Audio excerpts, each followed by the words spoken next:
Yeah, what better way to kick off episode 219?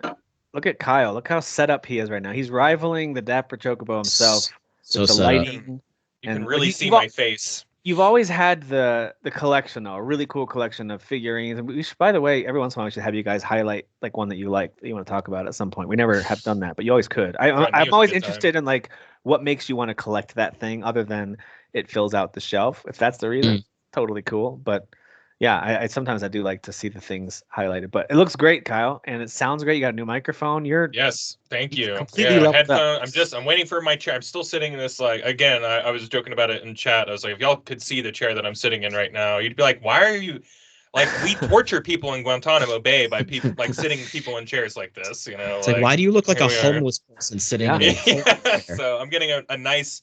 I don't know if it's a gamer chair or office chair. It's a nice hybrid of it's a comfy chair is what it is. That's what I Yeah. bought. So Yeah, that's good. That's maybe one reason why you haven't fallen asleep during the show on us is because it's too it might be, uncomfortable. yeah. Next week, I might be in trouble. You might You be might right be about out that. cold. Yeah, Just- if I can lean back and have this in my face at the same time, you know, like Was we're gonna be that outta the here. reason a certain somebody was falling asleep? They were too Yeah, comfy it in was their the comfy chair. chair. It was the chair. It wasn't laying on their bed during the show. That's not what it was. Come on. Hey, we love everybody. Hey, all right, got some new games that have come out this week. One was a surprise one to me. I knew it was coming out soon, but Hades 2 is now out. We didn't really have a date, and all of a sudden it was like, it's available. Now, if you were like tracking with that game and it's on your wish list and you got every single update, then I think last week they said that they're basically prepping it for early release. And so you kind of had an idea it was going to come this coming week, but for me it was a surprise when I opened up Steam and across the top of the store was Hades 2 now in early access. And I actually said out loud, no one was even home. And I was just like, what? I had no idea it was out. What? Yeah. Awesome Yeah. surprise. What? So I we're had no talking idea it about- was coming out either. Yeah, it Yeah. just it felt like it was a total stealth launch to me. So Yep. So we'll talk about Hades 2 and a couple other things that are out, as well as some news. I don't know how long we'll spend on the news, but anyway, if you're tuning in now, thank you for watching. And we're actually going to interrupt what we're doing right now to cut to Tim and his kids playing a little game of What's This Game About? All right, welcome to this episode of the Current Gen podcast. My name's Tim. This is not Jeff, Dan, or Kyle. Instead, we have my kids. First, we have Shepherd. then Nev. and Thaddeus. all right. So my kids like to play games, but what they don't know is necessarily the deep history of games that I know. So I'm going to try to stump them in a little game I'm calling "What's That Game About?" So here's how it works. I'm going to name a game title, and they together are going to try to figure out what's the game about just based on the title. Take their best guess. The rule is, though, if you know it, if you already know this game, you have to be quiet. Let the others take... You could just say, I know what it is, and just wait. Let the others take a guess at it. Yeah. So don't ruin it Yeah. if you know what it is, okay? If you happen to know it. So that's the basic premise of it. Let's see how they do. I've got my phone here with the notes, so I'm not texting people. Don't worry about it. All right, so here we go. Guys, first game I'm going to mention, and here are some things, by the way, that you could guess, and I'll give you a point if you can get pretty close on one of these things. Overall reason for the title, main story or setting, if you can figure out like the characters involved, who you're controlling, who you're fighting against, or a really accurate take on the genre. So like a genre would be arcade or action or sports or RPG. Yes, exactly. Okay? Sound fair? Yeah. All right, here we go. Game number 1, Explosion Man.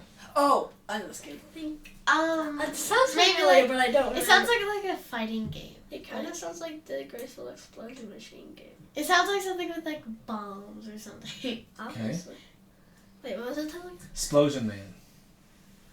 Wait, you know this game? I do You this ever game. played it before? I have played this game before. Me and Magersa have. Well, So, bombs are involved? What do you like think? fighting and like I feel like it might be like What do you think you, like, take one guess. What do you think you do in this game? What do you think you do? I think it's a multiplayer game Okay. where it's kind of like I think you it try to like tag each other and then Okay. like it lasts with the bombs. Yeah. Okay. Explode. I think it might be kind of like Mario Kart 8 where you like do the little mini games and stuff. I like the balloons and like Yeah. the battle mode and stuff. All right, Thad, what is it actually? Okay, so you're this man, right? And you get like experimented kind of on, and then you like there's these doctors, and you're supposed to like kill them, I guess. So you explode, and you like kill, and you get through these levels, and you explode. You can like hop. It's like a side-scrolling game. Yeah, it's really cool. And you literally explode. They even made a follow-up called... Explosion 2. I think it's called Missplosion Man or something like that. Or Missplosion. We have something, both of them on the something. Xbox. How is not done? Alright, so that's Explosion Man. Alright, what about this one? You guys, I'm going to give you a point for that one because you said bomb and you guys got pretty close. Yeah. Alright? What about, and if you know what it is, don't say anything, Metal Gear Solid. No. I don't know. You got to guess what it's about based on the title.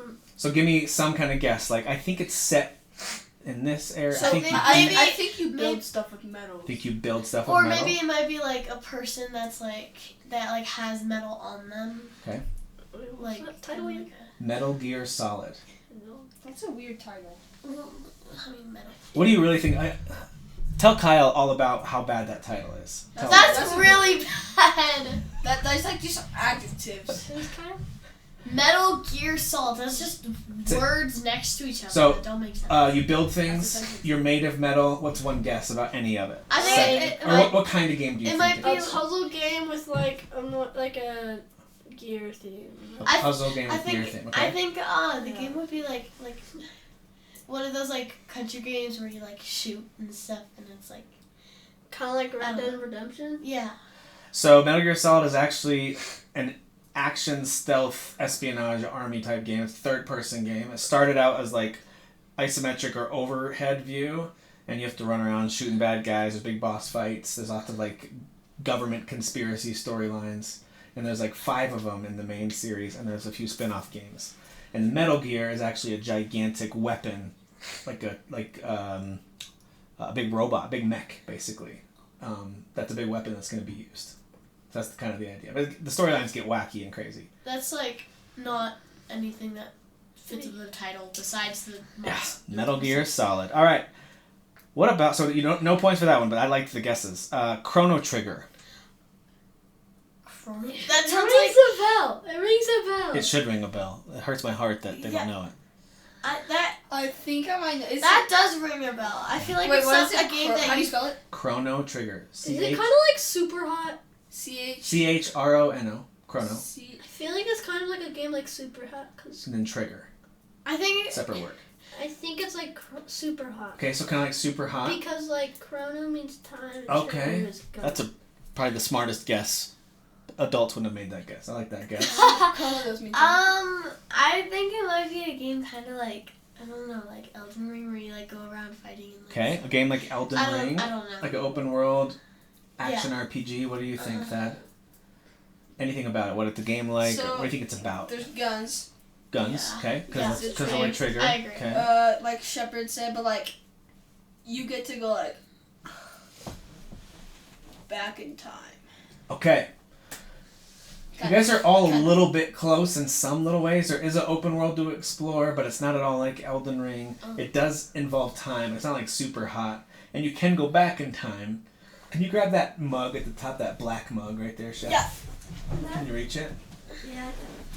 Oh my gosh. Don't fall, don't fall. Alright, and Oh, then this is part of the game. you guys take a look at the characters. So it's actually a old school JRPG, came out on Super Nintendo. It's one of my favorite games ever. And it's turn-based RPG, like Oh, it's like a little pixel game. it's pixelated because on Super Nintendo. Oh, that's cool. Yeah. It's like what you It's a call little it? anime and pixelated mixed together, but Is it it's kind of like made by the company that made Final Fantasy. I was about to say Final Fantasy, but I was You also, can leave it down here, Chef. I You was can also gonna zoom say Octopath. Octopath Traveler. All right. What about The Witness? You're I feel like Hitman. Hitman. Like a I feel Hitman like game? it might be like a murder mystery game or like something that's like in a hospital. I don't know why. Okay, in the hospital, murder mystery maybe. Okay, what do you think, Shep? It's like a card game. Like a court game? Yeah, Okay, it's something like a to do. simulator. Okay. No, on all counts. No, The Witness is a puzzle game. It's like a first-person puzzle game where you're exploring this island and finding these puzzles you have to solve, and the game doesn't tell you anything. You have to figure out how to connect these lines together in these puzzles. A lot of people loved it. It wasn't my favorite, but a lot of people loved that game. But it's a puzzle game. It's like this really calm, relaxing like setting. The Witness sounds like The something Witness. would be like a murder mystery. I didn't finish it, so I don't know why it's called that, but it's called The Witness. Okay, a couple more, and then we'll wrap it up. Asteroids. I played it. It sounds like Okay, you played it. that sounds like I think a I space played game. Space. Very good. You're on the right track. Oh, I think you. The asteroids. Yeah. It'd be something totally. Something with So asteroids. you're this ship. I think I'm playing as your ship, and like it's like that game you play. We saw you play. It's like that. Like mini shoot adventures. Yeah, but Yes. you're a little ship, and you shoot these bad guys. All right, Shep. Are they on the right track? Sort of. That's like kind of like an older game Oh where yeah. you're in a box and then you're a ship, What shape are you? like triangle, Yeah, you're just a little triangle. and And then what do you shoot? giant jagged rocks, asteroids, Yeah. and then they fly in from the edges of like the square, and then you have to shoot them, and then they go into smaller asteroids, and then you have to keep doing it, and then after like a certain point they die, and then it's like a high score game. Mm-hmm. It's an old arcade game. So it's kind of like Arcade game. It's an old arcade game. Just like a joystick and one button where you just like are aiming one direction with your little triangle and hitting the button to it's shoot. kind of like that. The game where you like that ship, and then like the bugs go down the line. Defender. Yeah, so it's similar except in that one you're just along the bottom, and this one you move all around the space. And they aim. also come from. Yeah. All right. Let's see if you can figure out what is Bully. That sounds. What kind of game is Bully? I feel like that also might be like an open world one, but It's not like as much like action. Okay, open world. Ant bully. I know that's what I Okay. thought of. So you think it involves ants? No. Oh, okay. But that was just the first thing it's that like, came it's to like my something mind. like that where you Mhm. are getting bullied. Okay. And you take revenge. Okay, you guys are not that far off. I think it's an RPG where you are the bully. All right, you guys are all kind of right. It's the people that made the Grand Theft Auto games and Red Dead Redemption games, so it is an open world game. It's just a much smaller game because you're on a school campus. You're at like a boarding school, basically. Yeah. Think Harry Potter minus the magic. You're at like a boarding school, you all have uniforms and all that. And yes, sometimes you can do the bullying. You get to kind of pick. Sometimes you are getting bullied and you're fighting back. There's like punching and classes you go to and wanna do stats to that. upgrade. It's a very unique game. Real Everyone- life simulator. I would win that. yeah, it's basically considered a Real life middle school simulator be like. it's considered an open world kind of action adventure with some RPG elements in it. Yeah. So there you go. Bullet. I got it right. All right. Let's do one more, guys. Okay. How many do you have left? I have a whole bunch that we can do these against another time. Okay. Last one. Rampage. That sounds Wait. like. That sounds like something you would like. I feel like I played this game I before. feel like I've heard of this game. How come I know none of these games? There's a lot of games out You're not there. a game. No offense. Yeah. You've only been alive for like a fourth of the gaming industry. So there's a lot of games that you've missed. Well, that's. I think I played this game. Okay. I think. Okay. Nev, what do you think it is off the top of your head? Rampage. What do you think you're When doing? I think Rampage, for some reason, I think someone riding a bull. That's literally just the first thing Okay, that comes riding to a my bull. mind. So you think maybe in this game you're riding a bull. What do you think you're doing? Like. Rampage? It sounds like you're like running through like towns and like destroying stuff or I don't know. Okay. I feel like it's like a Wreck-It Ralph kind I Yeah. feel like it's a truck game, like a monster truck game, Monster and then truck? you have to like destroy the other cars. Okay. Those are all good guesses. You're really close destroying the town. You're even closer with Wreck-It Ralph. In Rampage, you select a large monster, Godzilla, King Kong style. It's an old arcade game. And you go into a city and you can climb up buildings and like punch it till the building collapses and you can grab people out of the windows and stuff like. Is there any when you fail the game? Oh yeah, you can die because like helicopters and army starts to come in and try to kill you, try to stop you. But yeah, they were like monster games basically. You are the monster and you come That in and sounds just fun. Oh, and you have all these little tiny pixelated people going ah, and then you just destroy everything. Oh, Yay! And you can even pick them up and eat them. Hump. Like, oh my gosh, that's of. gruesome. That's funny. It was pretty fun. Yummy! Yeah, Yes, a really fun yummy! multiplayer game. That's a nice All right, well, appetite. thank you guys for playing. You guys did a pretty good job. You gonna go back and play any of these old games? You think? No. Mm, Yeah. I want to play Maybe. Explosion Man. Explosion Man? Maybe. Yeah. All right. Well, thank you guys for being here. Say bye to everybody. Bye-bye! All right, thanks. I hope you guys enjoyed that. My kids are awesome. They're the best. So that was a lot of fun playing that game with them.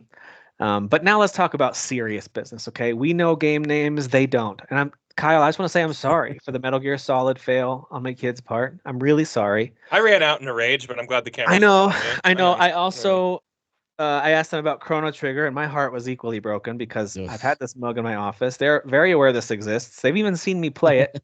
I've got a copy of it on the DS, which they've all seen, but they didn't know what it was. They kind of got pieces of it. They were like, I think you do something with time. And I was like, you guys are smart. You know, It- the word chrono means time, but You know what the problem is because these are turn-based games and all these youths nowadays, they're like, listen, if I can't press a button and immediately slash something, then I don't want to touch. It's like these kids, they're I just, mean, these kids. man, we had those kids in our generation too. So.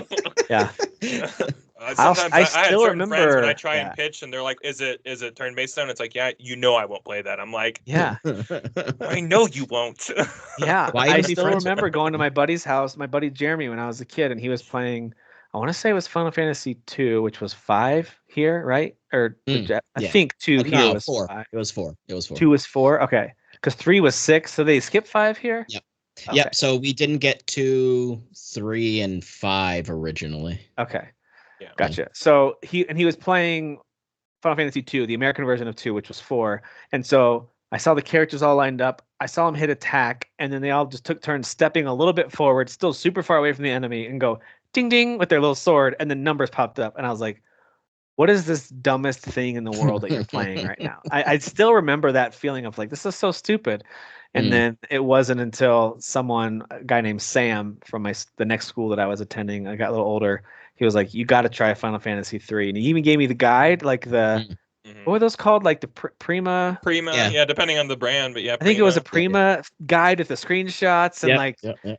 I lived on that thing, man. I just had to open all the time, flipping around. Like, I got hooked big time on turn-based games. The story is what did Brady it. Games from back in the day. Brady Games. Remember Brady Brady as game? well. Yeah, Yeah, Brady as yeah. well. Yeah. Yeah. So anyway, we'll include the kids here and there for a fun game, especially I when think there's it's a fun. I think it's a fun segment. That's cool.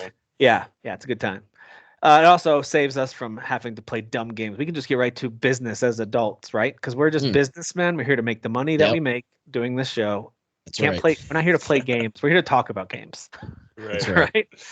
All right. As long as we all agree. Hey, let's start with really positive stuff, because when we get to headlines and talk about Microsoft, or are they Embracer? We don't know. When we talk about them here in a little bit, it's going to be much more Embracer-soft. negative, and we need to talk about that. That's an interesting conversation. But let's be super positive this start. I'll kick it off before we get into Hades 2. I just want to highlight yet again. I know I'm beating a dead horse, and I'm sorry, but V Rising is now in 1.0. They've released their final selection of major content. It's a whole new area that includes, according to the description, a face-off with Dracula himself as like the final boss. I don't know what he's going to look like. There's like a shadow of him you can see when you go into the game, and when you're looking at all the bosses, there's so many bosses that you can track and track down in the world and then go fight. And his silhouette looks awesome. I just don't know like what he's going to look like, how difficult it is. But we're talking like I think it's up to 100 levels of leveling up as a character. So it's a beefy game, and that final boss, they recommend that you're level 90 or above for that final section.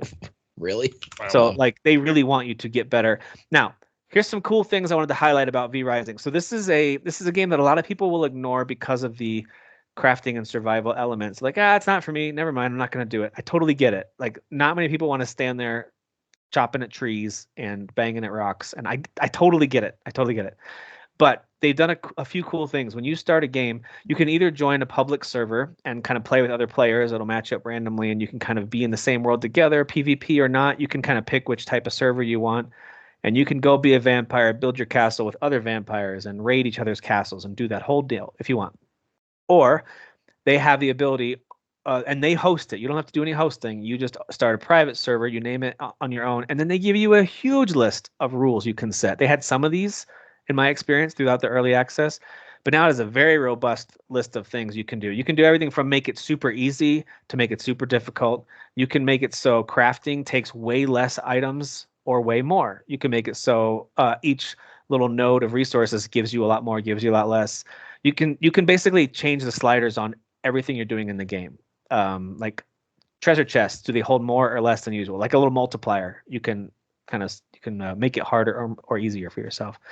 So I think if you went into this game and you were like, I'm just going to fire it up on easy, I'm going to slide some of these sliders so I get much more stuff, and it requires way less wood and stone and copper or whatever to build things, you can do it, and I don't think the survival crafting part's going to bother you too much if you go in and do it that way. If you just change those sliders. Now, in my opinion, it's more fun to do it the way they have intended. I think the pacing is actually quite good.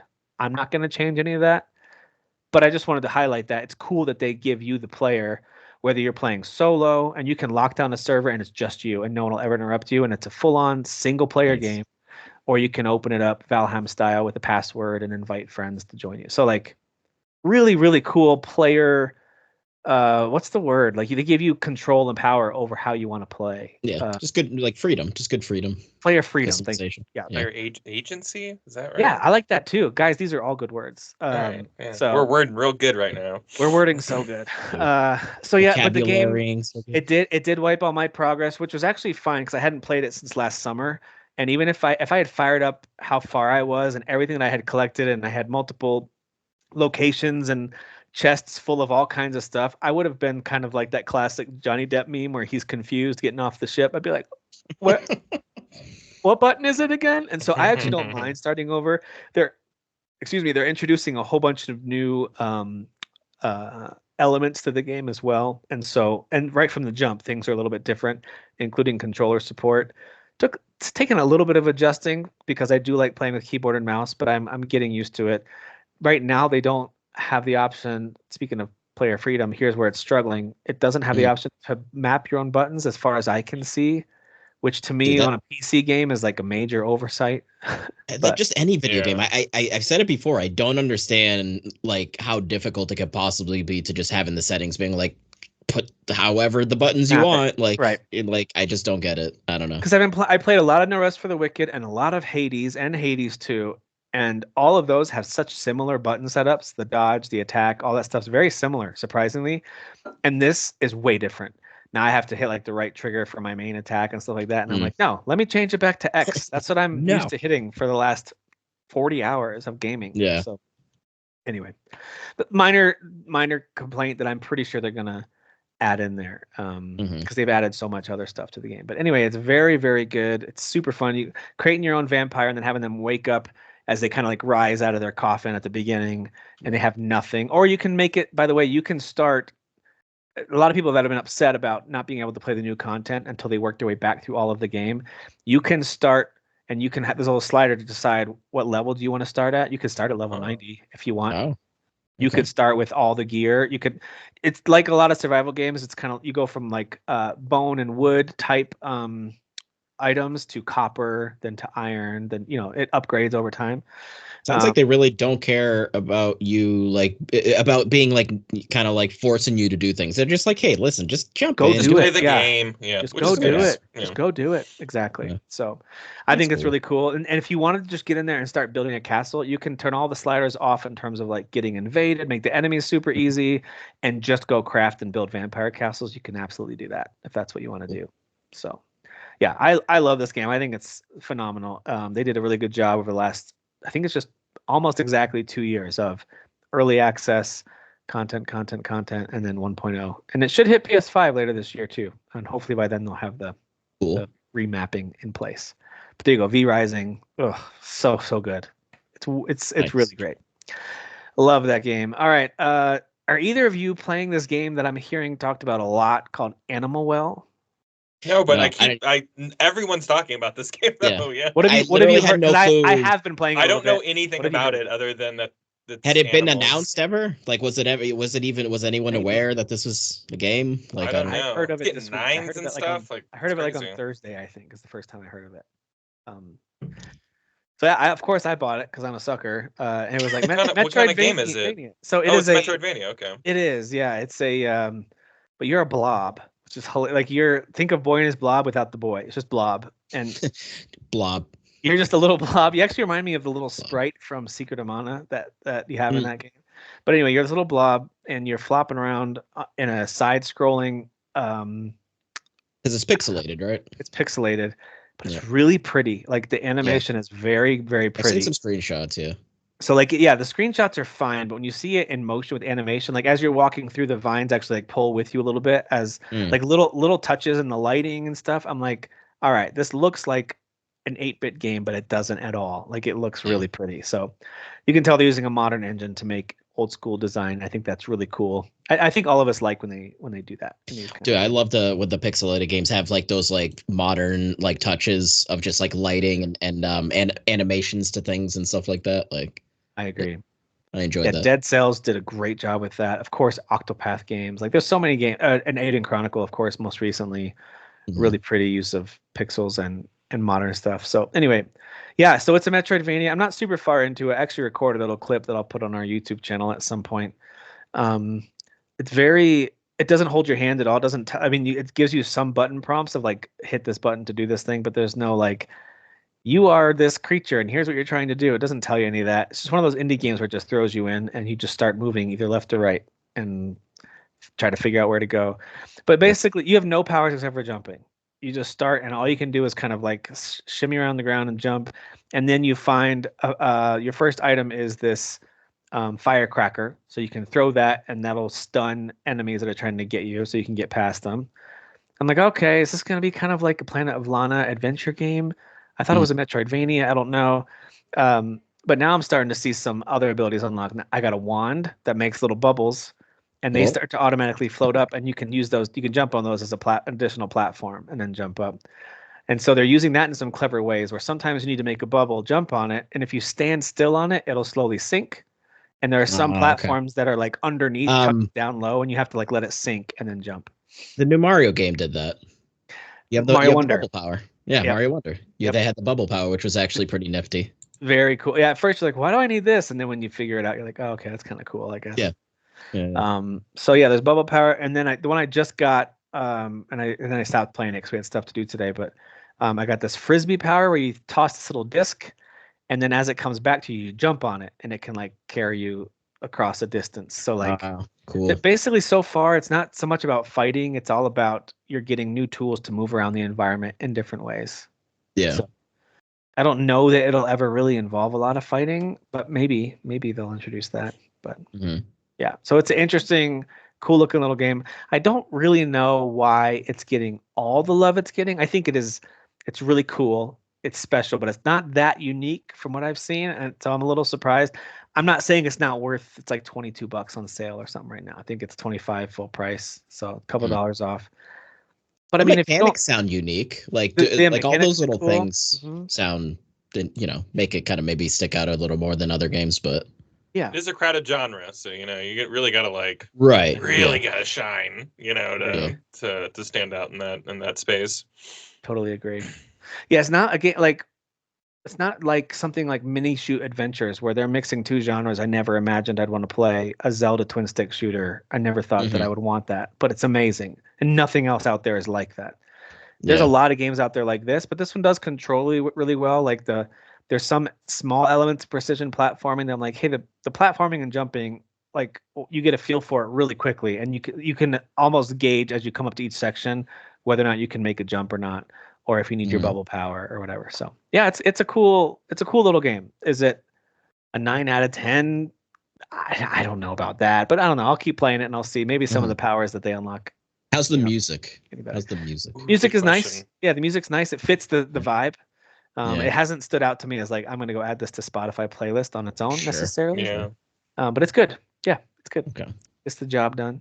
By the way, speaking of music, I got lost on a rabbit hole of tracking down original songs written for games, not scores, but like songs with lyrics that are like an artist or someone wrote. Like, so of course the Red Dead Redemption 2 song would be one example of that. But Supergiant Games does this. They actually have people on their team, on their full-time staff, who write music and do the voices for their games for every single game. I didn't realize how much of a tight-knit group they are when it comes to all their creative stuff, but they've got pretty much the same cast doing different voices across all their games for the most part. That's cool. Yeah. Didn't know that.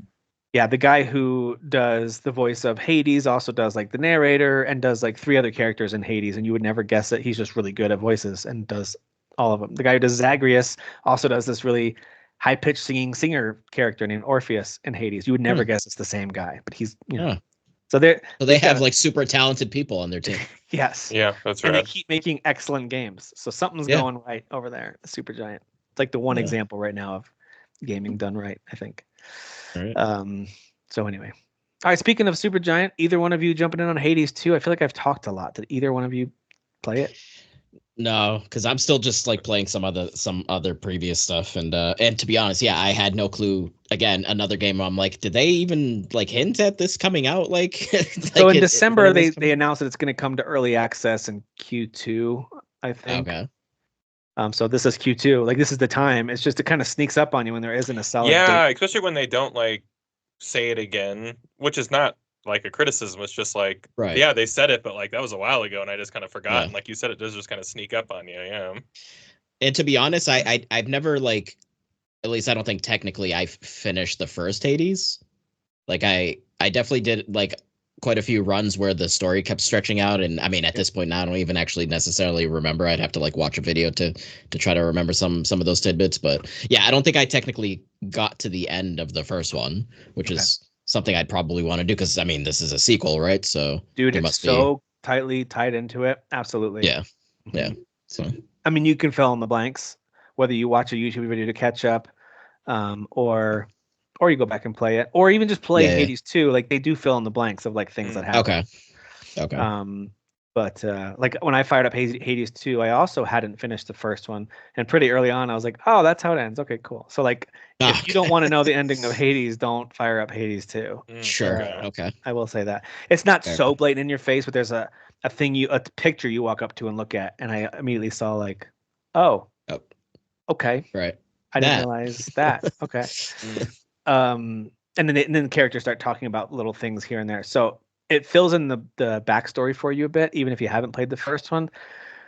But guys, I've played so much of the first game this week. Hades 2 made me go back and play Hades 1.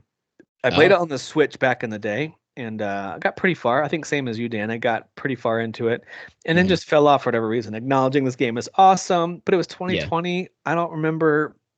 At least when it came to Switch, it was 2020. I think it was early access in 2018 on PC, and I never played it. But anyway, something made me fall off. I forget what else came out the end of 2020 that would have pulled me off of it. I'm not sure. But anyway, I went back to it because I was like, you know what? I want to play Hades 2, and I owe it to Hades 1 to go back and play. I keep talking about how much I love it. So I fired up my PC copy. I hadn't played it yet. I've owned it on Steam for a while because it always goes down to like $7 or $8. Yeah. And so I grabbed it there a while ago. So I fired it up, and I played it a ton this week, and I actually did finish it. Oh, nice. Yeah. Now I say finish it. I finished my first main escape from. Okay. Hades. Like. Yeah. The whole point of the game, by this isn't a spoiler, is that you're trying to escape Hades, but there is a story element that keeps you looping even after you escape. So whether you die, it loops you, or after you escape, it loops you, and explains. The story is actually quite intriguing with why that happens. Right. Yep. And then there's a brand new gameplay loop that opens up where now, so you're Zagreus, you're Hades' son, trying to get out of there for various reasons, and there's a bunch of little cutscenes that play throughout your playthrough that tell you why. And once you do escape, there's a final encounter. It's actually surprisingly like, I don't know if I feel great about this, like what I'm doing here. Anyway, so you finally do the whole thing, and then it all resets in a way, but then everything has changed now that you've successfully made it, and you have more questions and things like that.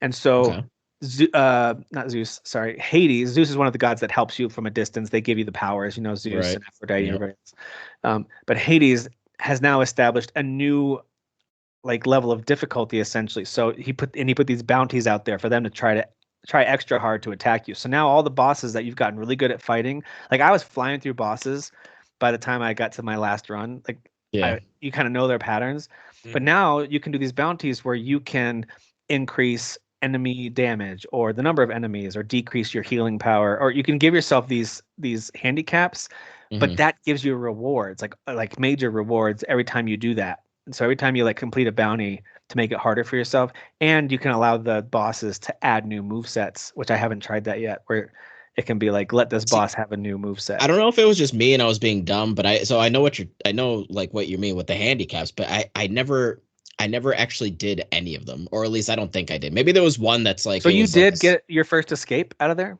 Oh yeah, I think I got to when you escape, and then there's something that you know, and then there's some conversation. Maybe I think maybe like 5 or 6 times. Okay. Which kept pushing the story forward. Yep. Yeah, each time you keep doing it, there's more that gets revealed. Yeah. And because I played Hades 2, I kind of know where it will ultimately end up. Okay. But it's really intriguing. Like surprisingly good story, really good voice acting. Like why is the voice acting so good? Again, they're hiring all the talented people. I think they're all super giant people. I went to IMDb to look it up, and I couldn't find one like, you know, Troy Baker, Matthew Mercer, Laura Bailey type person. It's all super giant people. That's crazy. Yeah, I didn't even know that. Yeah, like since Bastion. I mean, I think they've done other work. Don't get me wrong, but they're not like the big names you would think. Yeah. You know, in the industry, they're like, no, we're multifaceted. We're part of the super giant team. It's crazy, man. So super talented, right? Super giant, super talented. Super talented. Yeah, dude, Hades is such a good game. Like there's really very few knocks I can give it. If you don't like roguelikes, I understand you don't like that genre, but they do it better than any other one I've played. And that includes one of my favorites, Dead Cells. I think Hades is better just in the way that it loops. I think Hades is better than Dead Cells as well, yeah. Yeah, it just loops so much cleaner and better. I will say this too, they add a mode called God Mode, which I didn't try. Guys, I was so tempted because I got to the final boss probably 5 times and kept getting to the second phase and could not win. I was getting so annoyed. I was like, I just want to finish this so I can go play Hades 2. And I didn't realize there were more loops after that. But I did it one last time and I did finish it without turning on God mode. So I felt very good about myself. God mode is invincible, or I don't know. It says it strengthens you when you die. So I don't know if that means like you revive right there and you don't have to reset. Like I don't know what God mode means. I haven't tried it, but I know a lot of people have used it in order to get through the story and finish the game. And it's just you just literally go into settings and options and just toggle it on or off. Like it's nice. They don't make a big deal out of it. They don't even at the beginning say, "Are you dumb and bad at games?" They don't make you feel bad about it. They just allow you to turn the option on or off. Yeah, right. So bad. Little do you know, it auto posts on your Facebook that just turn it on. Right. It just says, "I am a weakling." Is all it says. I am sad. I am pathetic. Yeah. So Hades 2 is a lot more of the same. It just looks better. It's got a cool character. The Melanoe. I forget how to pronounce her name. Melanoe. She is she's connected. Melatonin. Yep. She is connected to the first game's characters. I won't say how, but there's a connection there, which is really cool. It's obviously like a deep-seated thing that's continuing as a result of what happens at the end of the first game. But you've got a whole new cast of characters. So like in the first game, you have someone like Achilles hanging out at your home base, helping you out. This one, you've got Odysseus hanging out at your home base, helping you out and someone you can talk with and give gifts to. Stuff like that. So they've got these really cool Greek mythology inclusions there. And then some returning characters, like some of the gods that help you out are back again. Aphrodite's there, barely covered up by her hair again, if that's your thing. You know, she's doing that again. But then they introduced new gods that weren't in the first game, like Apollo now is there as one of the gods that helps. So very, very cool. I like it a lot so far. The problem is I played so much Hades, probably 30 hours worth over this week. Just played so much Hades of like finally beating it and like really enjoying my time with it. And I fired up Hades 2 and I was like, do I want to start this over? It plays exactly the same with like it looks very different. The enemies are very different. Their attack style are different. The weapons that your main character uses are different, but it's still the same concept going from room to room, trying to slowly upgrade. Do I want health? Do I want magic? So I don't know. Part of me was like, I think I want to get back to Eiyuden for a little bit. So Hades 2 is awesome. I only got to the first boss a couple of times. I did not beat the first boss yet, so I'm not even that far into it. But it's very cool. It's very, very good. But it's also not complete. Apparently, there's a lot of game here. There's already outlets putting out reviews for it, but it is not complete. They've already said their roadmap is not even in 2024. They anticipate having the full release ready. Jeez. Which is why I didn't get it. I just don't have a lot of like want to play like games early, you know, if they're not feature complete and stuff like that. Even though I hear this one is like it feels the best of any like early access game maybe ever made. I've heard, and because of that I was teetering back and forth of picking it up, but I just knew that like if I waited out when I play it, like there's going to be things about the content that's out now that's even going to be different by the time 0, comes around. So Mhm. Yep. just gonna stay patient and play it then. I'm not a big demo guy. I barely play betas. I barely play a lot of stuff in early access. Pal Worlds is like the only thing this year I think I've like checked out in early access. Oh, what was the that's other one? technically early access. I forgot. Yeah, what that was the in other there. one that came out that you and I liked? Not Avowed. The one in January that was on Steam. It's a builder, kind of like Skyrim. And Oh. Enshrouded. And Enshrouded, thank you. Yeah. It's Again, a but I played past tense verb. You were on the right track. I but- played like I played like 14 hours, and I was just like, this game's gonna be better if I just wait. And Dude, like, I did the same thing with that game. I think I'm Yeah. about 15-ish hours in, about the same as you, and was like, I'm really having fun. The building's fun, the world is fun, the Mhm. combat's better than Valheim. Like I really like it, but it's not finished, and I don't want to get to the end of it and then wait and then Yeah. maybe never go back to it. You know what I mean? Like I kind of Right. But sometimes it's really fun. Like I know you got hooked on Valheim, like did. before the original game came out, and and that happens to me as well too. So I know it's just like, chances are I buy this game, I love it, I play a lot of it, but like I just know if I just wait a little bit, like I'll be playing a feature complete version maybe in a year or so. I'm the same way too. It's just like, it just feels like a demo that you're paying for, which I get that I get you're paying for it, and eventually it'll be complete. But Yeah, it's like, I don't know. I just feel like there's always enough to be playing. I don't know. Same, yeah. And I've It's got, just I'm plenty of hooked on games. some other things right now. So, and I've got plenty of things I need to get to. So, Yeah. So Hades 1 apparently had, I just looked this up, 2 years of early access while they were adding to wow. it, improving it, weapons, characters, enemies, could be looking at a environments. similar time frame, for all we know. And the final game actually isn't that lengthy. The only reason I spent so much time with it is because it takes so much time to get all the permanent unlocks you need. And if you're like me, you also want to, there are so many boxes to check off. If you like doing lists and like meeting challenges and like, hey, use the Zeus trinket 5 more times and you get that, I'm like, all right, I'll do that. Like, so if you like those Right. kind of achievements, then it's got those in spades. So, Yeah. but the game itself only really has 1, 2, 3, 4, I guess technically 5, but really 4 fully fleshed out environments to explore. The Mhm. 5th one is a little bit more of a,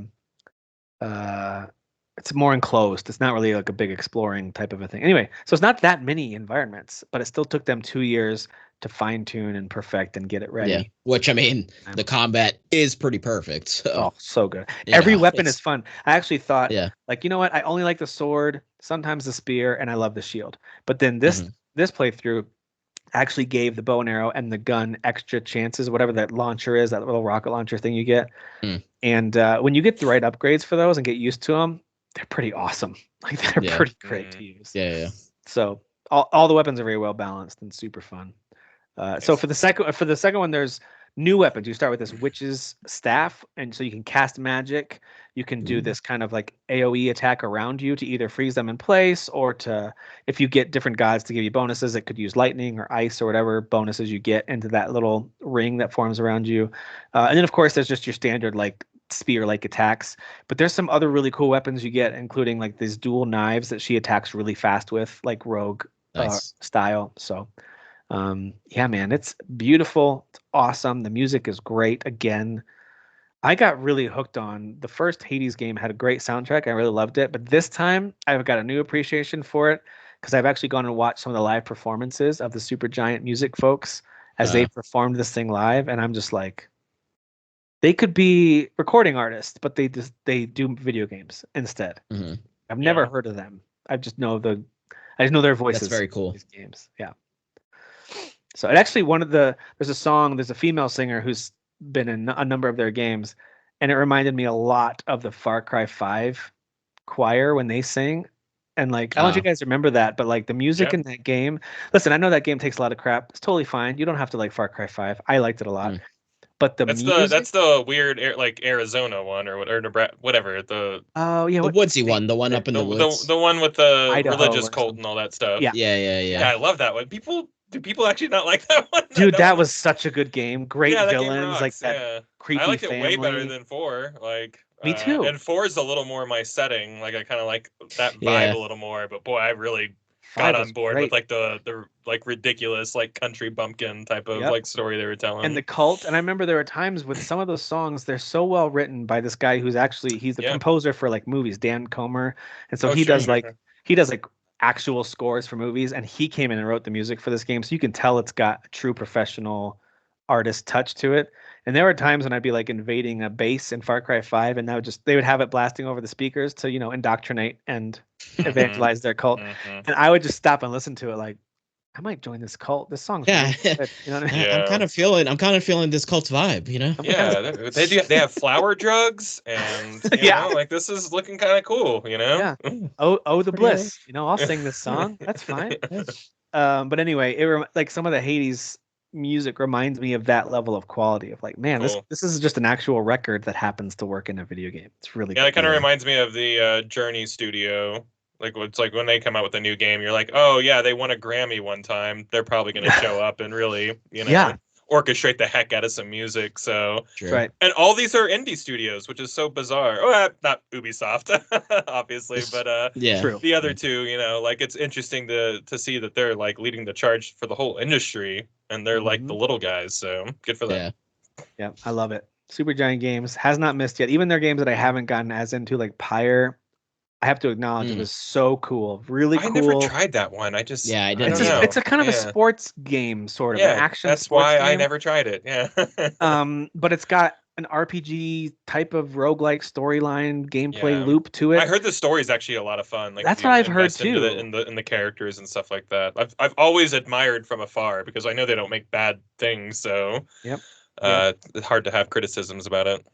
I still remember when I first played Bastion a long time ago, and the Ooh. narrator was just the best. He was the yeah. best.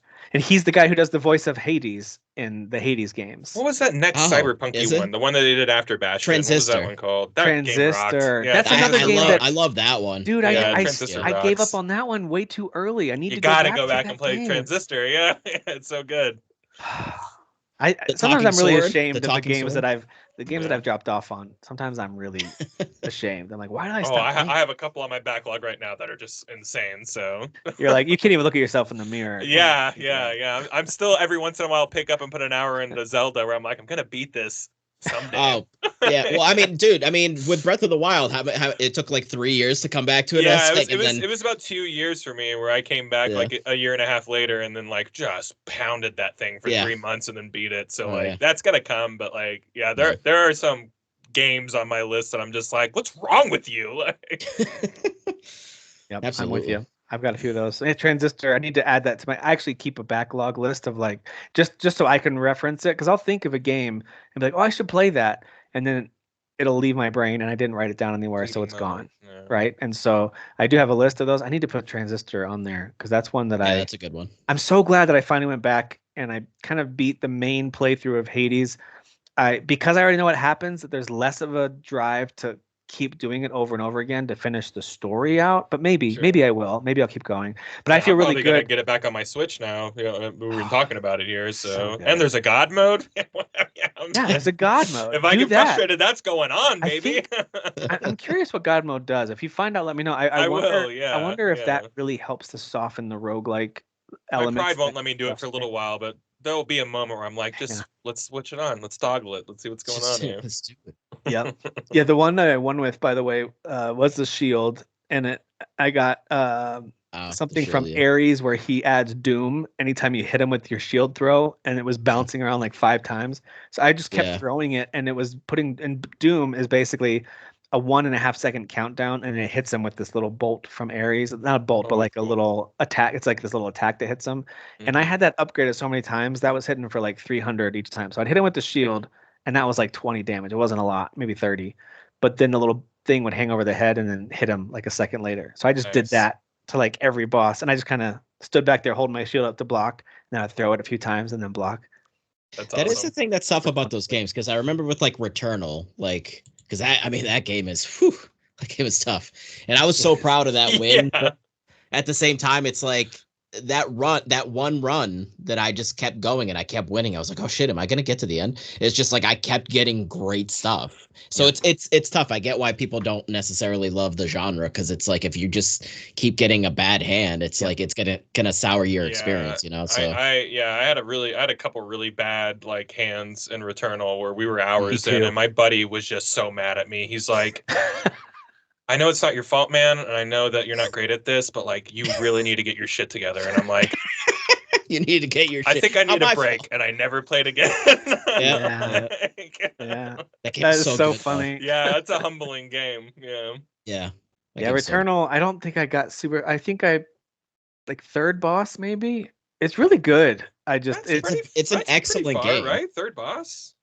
Yeah, I mean that Worlds is far. that? Yeah, That's pretty I far. don't remember how Yeah. many It's a there good are run. together, but I want to say Um, 5, but I could be wrong. I got far. Like we were Yeah. like far. Like I got to Yeah. the big like story twist and like yeah. the big "Don't Fear the Reaper" moment and stuff like that, and like that was all great and what have you. But But it like, wasn't Yeah. enough. but boy, like I died shortly after that. My buddy, he just got so mad at me because he'd already beaten it. He's doing this for me, you know. Oh. So, he's dragging my sorry ass through it. And Yep, like, boy, yep, I don't know carrying. what it was, like something stupid I died with too, like jumping, trying to like platform or something like that. And I was just like, He's like the Jerry Maguire. Help me, help yeah, you. oh yeah. Help me, No. help you. He wasn't even talking down. The way that he talked to me, it was just so stern. I was like, I'm not having fun anymore. It's like you are ruining this Yeah, experience. I'm not. I'm done. Yeah. Yeah, so there you go. There's the I've been gaming way too much this week, but I'm having a blast doing it. I know Oh yeah. our buddy Jeff will be coming back on the show at some point, but as we mentioned last week, he's really focusing in on music stuff, so make sure you support him. And he was just like, man, I haven't been able to carve out gaming time. Like I'm doing tons of music in addition to Mhm. his full-time job, and then trying to keep up with movies and stuff he likes to watch. But otherwise, not much gaming. And I'm totally on the opposite swing right now because I'll go through a gaming rut sometimes where I'm like, I don't know what to Yeah, play. I don't know if anything interests me. I guess I'll just play more Valheim. I have like those kind of Mhm. like swings. And right now, there's just so many things that I want Oh, to yeah. experience that I The beginning really. of this year has been like, like, hey, cool, I appreciate it, but let's slow down a little bit. Like, It's Yeah, kind of 'cause relenting, Since yeah. we talked about Aiden Chronicles last week, I played some more the day after we recorded. I played a bunch more. mhm. And then I haven't played it all week because of the Hades 2 release. That made me go, Mm. oh, Hades 1. And I went back and played Hades 1, and I've been playing V Rising, and I've been playing a little bit of Vampire Survivors Operation Guns, the new DLC that's out, which is Guns. which The is a Contra. great title for a Contra Yeah. DLC pack. Guys, it's more Vampire Survivors. Like, don't go in there expecting anything else. Yes, there's a horizontal layout to the map, but it Mm. still has some good north-south spacing in it. There already Yeah. are. There is a map that is completely horizontal. It's like a library map in that game Mm. where you really do just go left and right.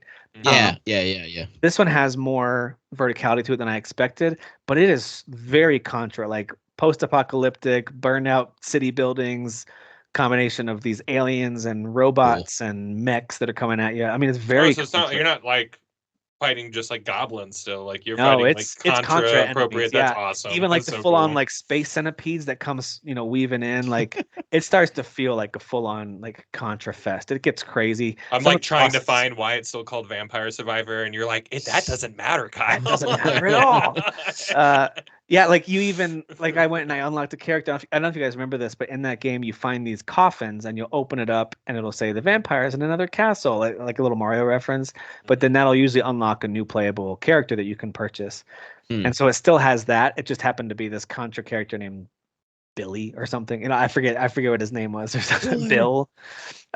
So anyway, but yeah, no, it's the weapons are really cool. Like there's lots of glowing bullets going every direction. Like by the time I was all powered up, with Contra, it's just you're shooting every direction and there's just bullets flying everywhere and lots of glowing attacks on rockets and all that.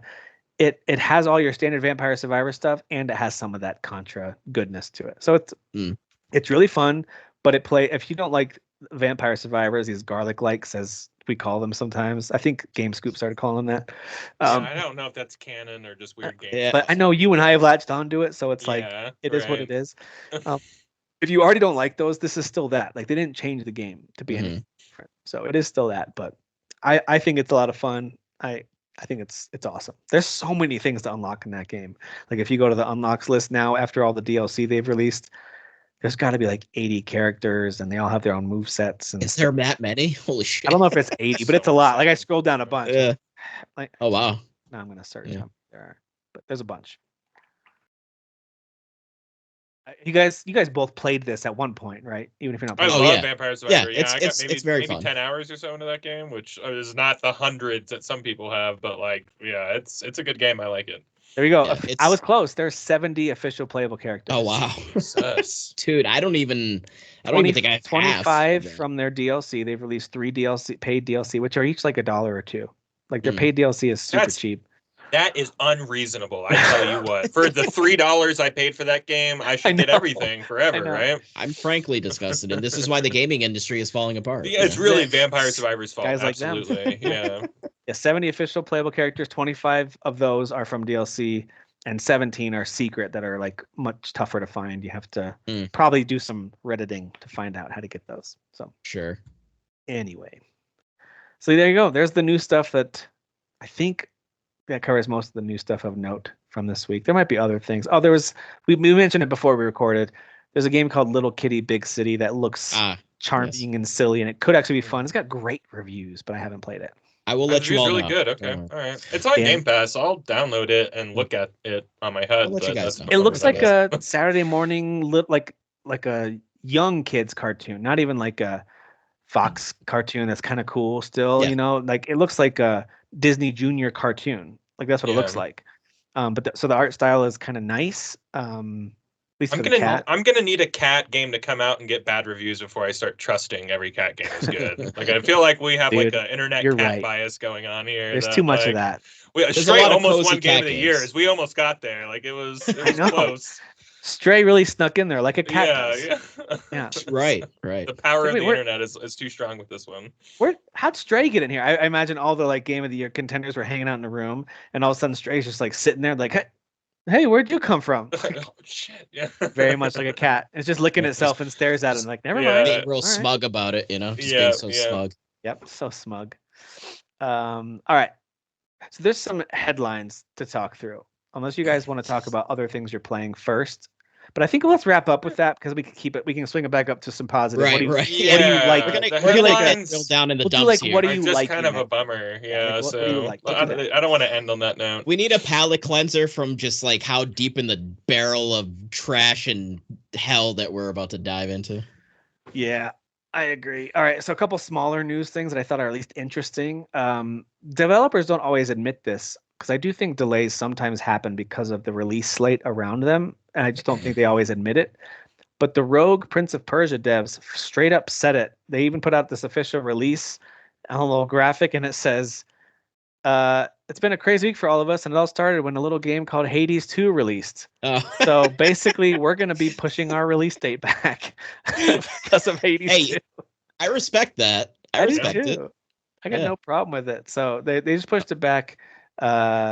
Still this month though. It was supposed to release, I think, this coming week, and now it'll probably be 2 weeks later. They're just giving it a couple extra weeks to let the fervor of Hades 2 die down, I guess. Mm-hmm. That's funny. Yeah, I got no problem with that, man. Like, make space, find that opening where your game. Well, I think that after the year that we had last year, where everything was releasing on top of each other, like.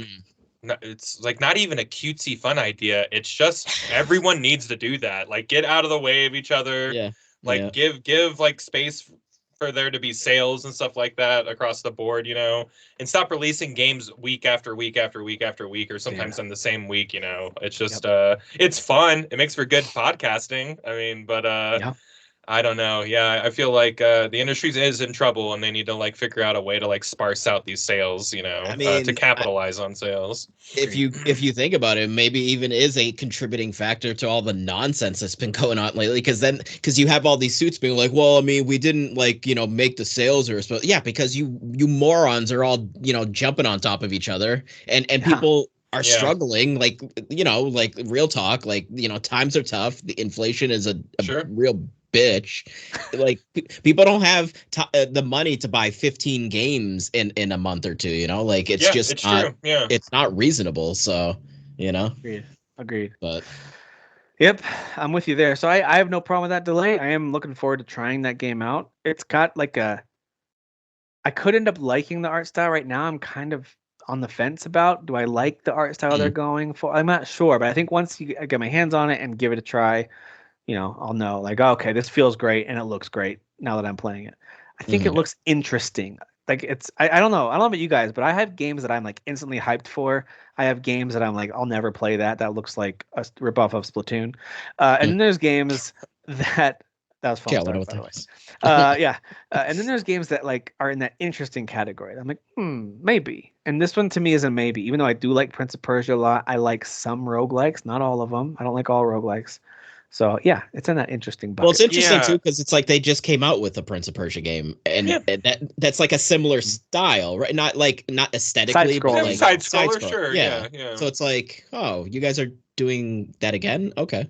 And not just Interesting. a Prince of Persia game, like an excellent, critically acclaimed, absolutely Yeah. stellar Yeah. Prince of Persia game. Yeah. Yeah. Yeah. Yep. Well, and I then agree. not to get a bummer, but that game didn't really sell very well. So for them to That's be right. like, Right. let's make another one, like and turn, that's kind of weird too. So like, Yep. it is a weird anomaly announcement, and I agree, Tim, that there's another factor for me, or another like lane, if you will, where it's like, yeah, I like the announcement, but like probably not going to be for me, like, and this might fall into that, and really it's just because like there's so many roguelike games. Like there's There's so, a and if I lot. am gonna play a Prince of Persia game, it's gonna be the critically acclaimed one that just came out that I still haven't finished yet. Which is So not a roguelike. It's just a very it's challenging. not, but Right. it is a Prince of Persia game. So if that's what I'm wanting to play, I That's feel it. like That's the one I the one that I recommend. own already that I haven't beaten might be Yep. the one I need to be playing. That's the one I would play. Like if I saw one is an action adventure RPG, it's very challenging platformer. Yeah.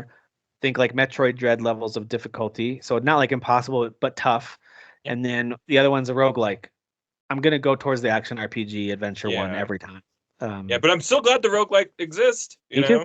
Yeah, I'm it's curious super how it I does. think it's awesome. I love it when studios just go, yeah, you have an idea for our IP, go for it. Like that just Yeah. almost never happens anymore. So Yeah, Konami. You hear that? yeah, come on.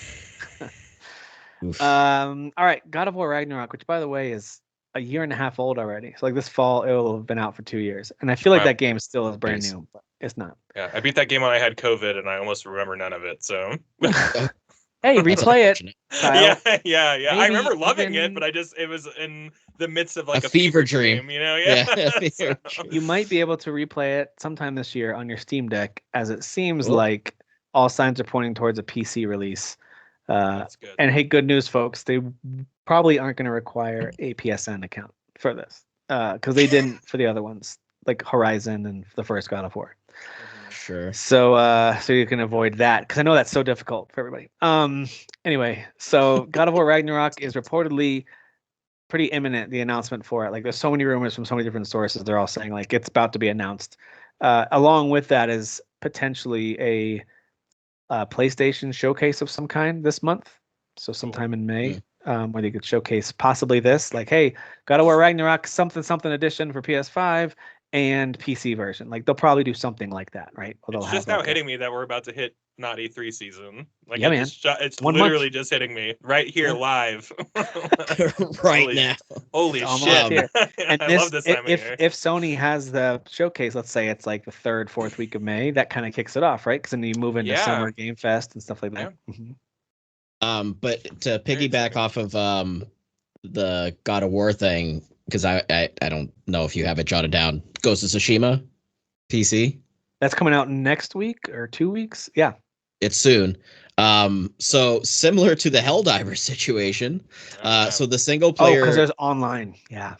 technically doesn't need to, but the online does. So guess what Sony did? They just took it off of Steam for all the countries. They just like, you can't buy it. You just can't buy it. Dang. Yeah. Dude. Guys, why can't you just figure this out? Like, it's I don't know. in this situation, in my opinion, because the game is primarily a single player game, but there is the online element, of course. Very good online element. Yeah, the also. legend stuff is awesome. So Why- good. It's Why so can't great. they figure out a way to just fragment that for those areas? You then, know, or I think, something? and I know this is going to sound reductive, but at the end of the day, I just think it just comes down to like the difference between like Japanese business and Western business. I think like over there, they're just a little bit more compartmentalized and everything like that. Mhm. And I just think that showcases through some of these decisions. It's just like weird Japanese business decisions. I could be off. I could be completely wrong No, about I'm that. with But you you just there. don't see a lot of Western companies having this problem. Like Yep. Microsoft figured this out really quickly. But Now, yeah, for whatever do you guys reason, Sony just remember- can't get it up together. Did Nintendo do this for their mobile games? I feel like I connected my mobile account. Or my But I think that was for like points and stuff. Yeah, I don't did it because I was motivated to, because you get all these Yeah. coins you can now use on the Switch to purchase like little Yeah, avatars and stuff. I was like, cool, I'll do that. I just think they want you under their umbrella. I think that's just Yeah, maybe they- a Japanese they touted- business thing. Maybe They touted with Helldivers 2, it was for safety and security, which I guess to an extent, if we're gonna have an adult conversation about this, it's I'm like, always this with these Japanese consoles, though, isn't it? Like that's what Nintendo always says. but I think like, it does make sense because if you go to like report someone, right? Shouldn't Mhm. it go to Sony as opposed to going through Steam, I guess, and then to Sony or something? Like Maybe. it would make Sure, sense. yeah. I guess I never thought about that. But Is yeah. there a reason why it wouldn't though? Let's say if the game already has that developed into it and you have a reporting feature, do you have to have an account to report that, or could you just? Well, so then that's the Or that- question, then, right? That's kind of like, is it the fact that they're trying to kind of manipulate everyone into thinking it's that you have to have the account for them to get that information of somebody being reported, or Yeah. like I don't I know. mean, were the businesses that Tony Soprano extorted actually safer with him around? You know what I'm saying? Like, I know can my ask Jeff. businesses in Godfather Jeff and is- Godfather 2, the video games, they were always safer. oh my whenever I was gosh, in those games were so fun. They were so fun. Yeah. games Oh my were so god. fun.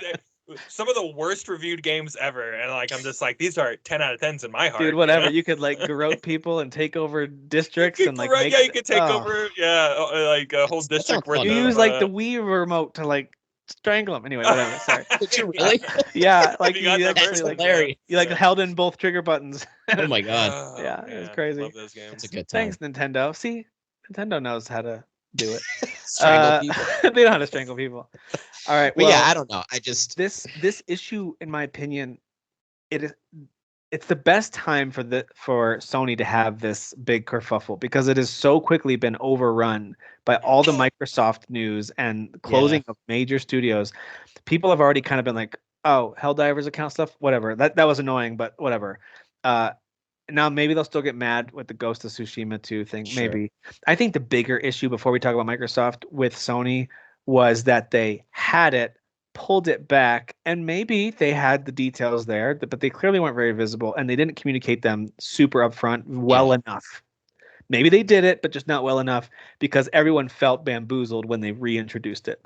Sure. So whatever happened, I know there's little check boxes, like little thing that say you might have a third party login, whatever. right. Right. That's there for a lot. People don't realize if they don't do a lot of Steam shopping, that's there for so many games on Steam, and it doesn't always mean I'm going to create a new account somewhere. Sometimes it just like it could be they're collecting data on you. Like it doesn't necessarily mean you have to log in to this account. And too bad if you're in another country. It doesn't always mean that. So anyway, all that to say, the reason I think people got so upset was kind of like you have to. Well, no, you don't really have to. Okay, now you have to again. And now they're going, well, no, you don't really have to. So I think it's just frustrating. But it's always Sony though, right? They were weird about cross-gen play and stuff like that also. Oh, yeah. They're just, it's always them. Like they're always they're always just like, I don't know if it's an attitude or whatever, where it's just like, we don't want to play with those weirdos. Everyone needs to play underneath our umbrella or whatever. But it just feels like with these types of things, and I know these are vastly different, conversations we're having, but they're at the center of it all. It's a network issue. It's a network choice. It's a network business choice. And what is with that? What is with Sony being kind of like a stick that's in the why mud with that's this why type it's of always stuff? that's why it's always referenced as the PS3 attitude era, the beginning of the PS3. And not a good Their attitude whole- like WWE. No, Right. not like a Stone Cold Steve Austin flipping off like Vince McMahon like attitude. Just kind of a shitty. Yeah. Shotgun. Oh, you'll get a Here's second that job to get a PS3. Like that's what they said. Like it was That's like, are you right. kidding me? Like Get a Right. second job. That's legendary though, man. I wouldn't have traded that for the world because we still are talking about that to this day. Like that's so legendary that he said that on that's live what people television. that's what people with the PS5 have been like. Yeah, they're kind of like almost a little bit of that attitude again, where like they're just like showboating, walking It around goes like back this, and like forth because you remember when PS4 they said, "Here's how you can share games on PS4," Dude, yeah, and that was PS4 was so what a friendly generation of like where Sony like really like were dialed into like what so good. it felt like what we wanted as gamers, and yeah, I don't like the doom and gloom stories where people are like this whole generation's been a waste. Like we haven't done anything. I'm like, I don't know. I've played some of the best games I've ever played in my life this generation. So I don't know if that's Right. true. We need to maybe pump the Yeah. brakes on none that of a it's little been bit. a waste if you're a But gamer, like yeah. I will say that there is something different about this generation with Sony, just their attitude about everything. You know, we're in that ebb and flow, that pendulum of them being kind of weird and then kind of consumer friendly and then kind of weird and then kind of consumer friendly. We're in the kind of weird right now, you know, I agree with you there. At some point that will shape up, you know, and it doesn't help that, and I know we're gonna get to this, so we don't have to talk about this now, but it doesn't help that Microsoft's screwing the pooch so hard, so like everyone's really focused on that. Yep. So like Sony just is gonna kind of get away with this without being the bad guys right now because there's an obvious other bad guy right now. So like so they're not getting checked, you know, which is kind of what happened in the PS3 era. There was an unchecked Sony. There was not enough no men. They were surrounded by yes men over there, you know. And I don't know how you fix this. If Microsoft gets its shit together, like Sony usually does a good job of going, oh, we got someone nipping on our tails. You know, we have because the PS3 gen ended pretty well. Like everything shifted. It did. It went back. It took the whole generation, but by the last year, maybe year and a half, they caught up in sales for the most part. Or they closed the gap. Caught up is probably not the right word. They closed the gap, and exclusives were great. You know, so we'll always have backwards flying Skyrim dragons, though. So. And unplayable New Vegases. We'll always have those. So true. Yeah, it's interesting to see the Sony their perception publicly when it comes to these kind of corporate things. They don't seem to play ball with other companies like at all. And you're right, that could be some holdover from just different cultures and the way they do business. Maybe it also could be more calculated. They feel like their strategy is best served by ... But I will say this, despite all my negative feelings about some of their corporate decisions, maybe it's the tie between them and Nintendo, but they still put out the best first party stuff. Absolutely. It's like not even. It's not even. And Nintendo's the only one that's like their companies open too. Nintendo and Sony for me personally. Some people don't like Nintendo, so I get it. But Nintendo and Sony for me personally are like neck and neck in terms of I agree with that. First party games. I would argue that Nintendo has the more recognizable IP. You know. Sure. Like with Mario and yada yada, you know, and Zelda and yada yada. So it's like I think that they, and you say that like I know that people don't like Nintendo. Who are these people? Like expose yourselves. I've seen them. I'm not saying you're lying or that they don't exist, but like so I can block you. Who are you? Yeah. What are you, a joyless weirdo? Well, they'll say things, and I've seen things said like they're just games for kids. I'm like, well, you haven't played them then, because these are like incredibly intricate, amazing experiences for all ages. Yeah, mechanically, they're some of the most well put together games of all time. Sure, maybe they're more family friendly, or maybe they're not like, I don't know, leaning all the way into like God of War threesome mini games, you know. But like, well, that's the thing. They're doing pretty good in terms of just being for a vast amount of people. That I will always call them the Disney of video games, because that's they kind of are.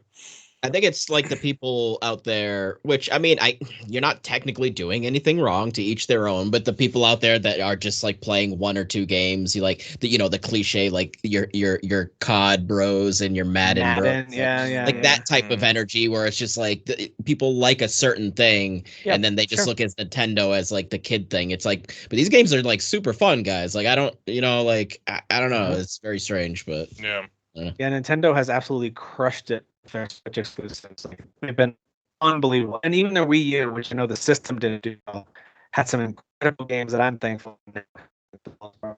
So Nintendo always crushes it. Everything from Zelda, Mario, Fire Emblem, even games that aren't my thing, like Pikmin, are really well made. I know, high quality Pikmin's games, a great example of a game that I'm too dumb to play, but God, I love that IP so much. I think it's really so cool. So jolly, and I love the idea of like little spacemen landing on planet, like Honey, I Shrunk the Kids, like planets and whatever. I just love it. Love everything about it. Totally agree. Yeah. So the problem is when a company does things at a corporate level that are at best confusing and at worst seem horrible, like evil. and they don't have many good first party games coming out, then it's hard not to just kind of pile on. So for me right now, Microsoft and Xbox, they're in a really negative spot. And that goes for me too. And I do truly try to be as console company agnostic as I can. I just want, as Kyle was saying earlier, I just want really good games. And I don't really care where I play them because I'm blessed enough to be able to find a console or access to whatever platform for the stuff I really want to experience. So I don't really care. If it's on PlayStation, great. That's where I'll play it. If it's on PC, cool. I'll play like whatever. Xbox has had very few I must have an Xbox to play this. Like if I would have known now, like back then what I know now, I might not have even bothered with the Series X. I like that console, don't get me wrong. But there's not really a reason for me to have one right now. As the more I've looked at it, it actually gets used very little right now. Our PS5 gets used a lot.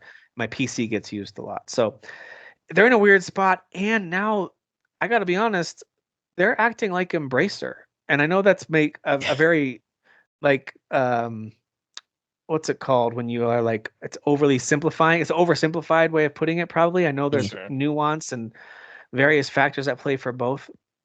But tell me how this doesn't match up. Two large corporations with a ton of investment money, huge backers from who knows where outside of, Microsoft has a ton of money, but there's lots of investment clearly happening over the last several years that has allowed them to purchase and acquire studios. Microsoft, even more so than Embracer, much bigger scale. What was it, like a $70 billion deal they got Activision for? Very large. Yeah. That is crazy pants. That's insane. Well, now we're seeing what the price of that cost was. Dude, that is crazy. People's jobs. And we saw it with Embracer where they were acquiring studios and we're like, okay, cool. And we made jokes about them embracing whatever and like announcing these new projects.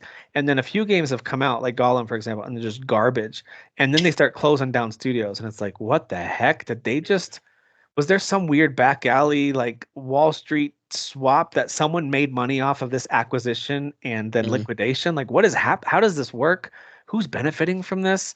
I just don't understand it because I'm not a businessman in the financial sector. I think the Embracer like CEO or whatever has come out and been like, yeah, like whoops, shouldn't have bought all of that. Yeah, like right. I'm pretty sure he's like come out and been like, I'm yeah, gonna cut my company into 3 companies, but still oversee all of them. And I've heard people say this, like I don't know how true this is, but like it's super legal to just put all the debt of that company on one of those companies and sink one of those 3 companies, problem free. That doesn't sound right, Kyle. That doesn't sound good. Wash your hands and just wash your hands of it. Be like, well, that even though that studio never did anything, it somehow has all this debt. So we're gonna have to close it down and just it is what it is or whatever. There's no and logic then you in that. still have 2 companies left over that. And again, I'm probably saying something way out of pocket and like with not any understanding of how this world works or whatever. But I've heard someone say that, So yeah.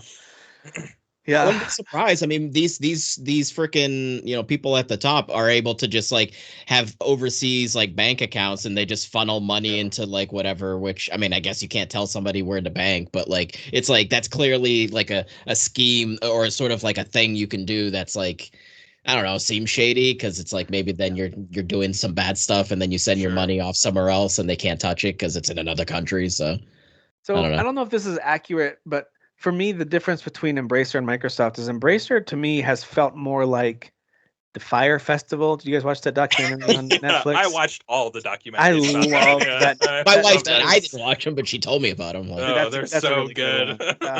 But anyway, it reminds me more of that, where it's a lot of big talk and a lot of money changed hands, and it really came to nothing.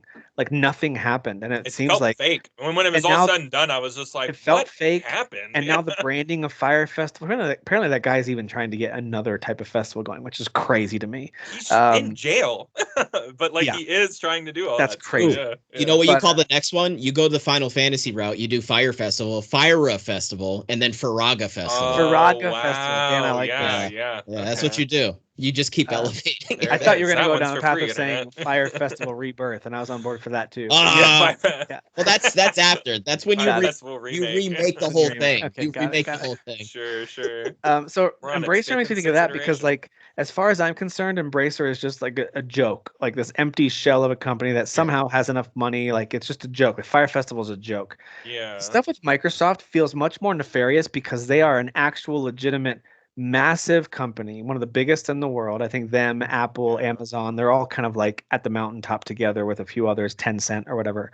Um, and they have so much money because of all the Microsoft products out there. And Yeah. so for them to make these acquisitions and then now start to liquidate things, and I'm looking at it just from the outside looking in, and I'm just going, what happened? Why would you acquire these studios and say the things that people like Sarah Bond and Phil Spencer have said over the years, but then just pull the plug? Like, this is what I don't get. Like, Phil Spencer said so many things, and he's a great marketer, right? He's a good speaker. He can convince you of things. And I'm not saying I dislike him. I don't know him as a person. I've always kind of liked when he gets up to talk, but it's hard to trust him now because he got up and said things about letting the creators create and giving them the space they need to make the best thing they can make and all this. And then we saw some stuff with Redfall, and we've heard some whisperings about how, like, they didn't want to, like, the devs knew it was They bad wanted to be canceled. Yeah. and Xbox was like, no, you have to. So, like, if any of that's true, that's messed up because now they made a developer put their stamp on a game that they knew was bad and they Yeah. want to do something else. Yeah. And they had to make it the way Redfall was made because they were told, make it like this. It needs to be this live service, like whatever the pieces were that they had to add in. Like, Dude, I wasn't even thinking of that element because then, yeah, and then they basically lay. Oh my god, mhm. that's so bad. They lay them off, So and then you've got a bad. game coming like Tango, who they were known for the Evil Within games, right? Yeah. That was Yep. their thing. And Yeah. then they were given the freedom from whether it was before Xbox or not till Xbox arrived. I'm not sure what the timing was.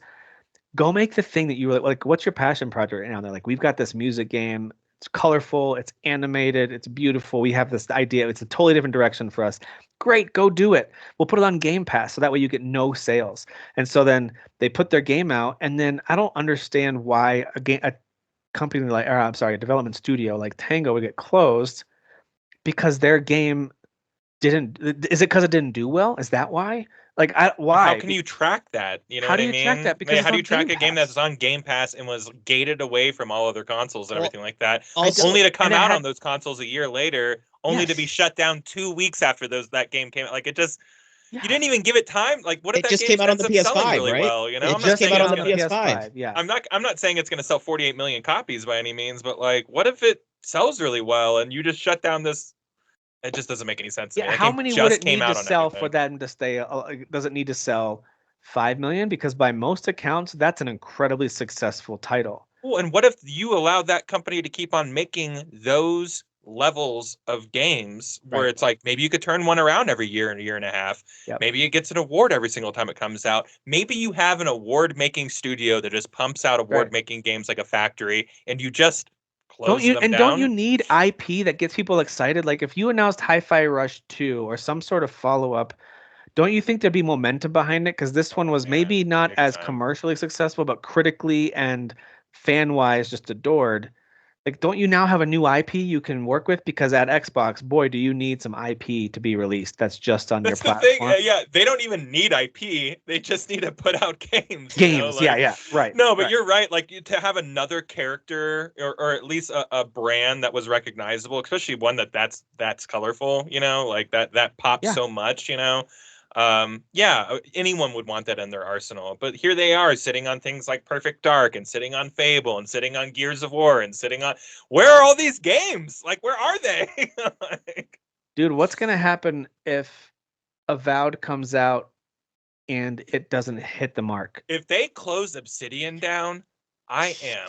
I'm just gonna saying, like, lose it. but why wouldn't they? Like, Well, it's already been reported that they said, or maybe they just straight up said there will be more closings, right? Haven't they said did that? say that, yeah. They said this is the tip of the iceberg. We may have not even seen the worst of the so they really firings are yet. like Embracer then. Like, so that comparison is so similar. Like, acquire.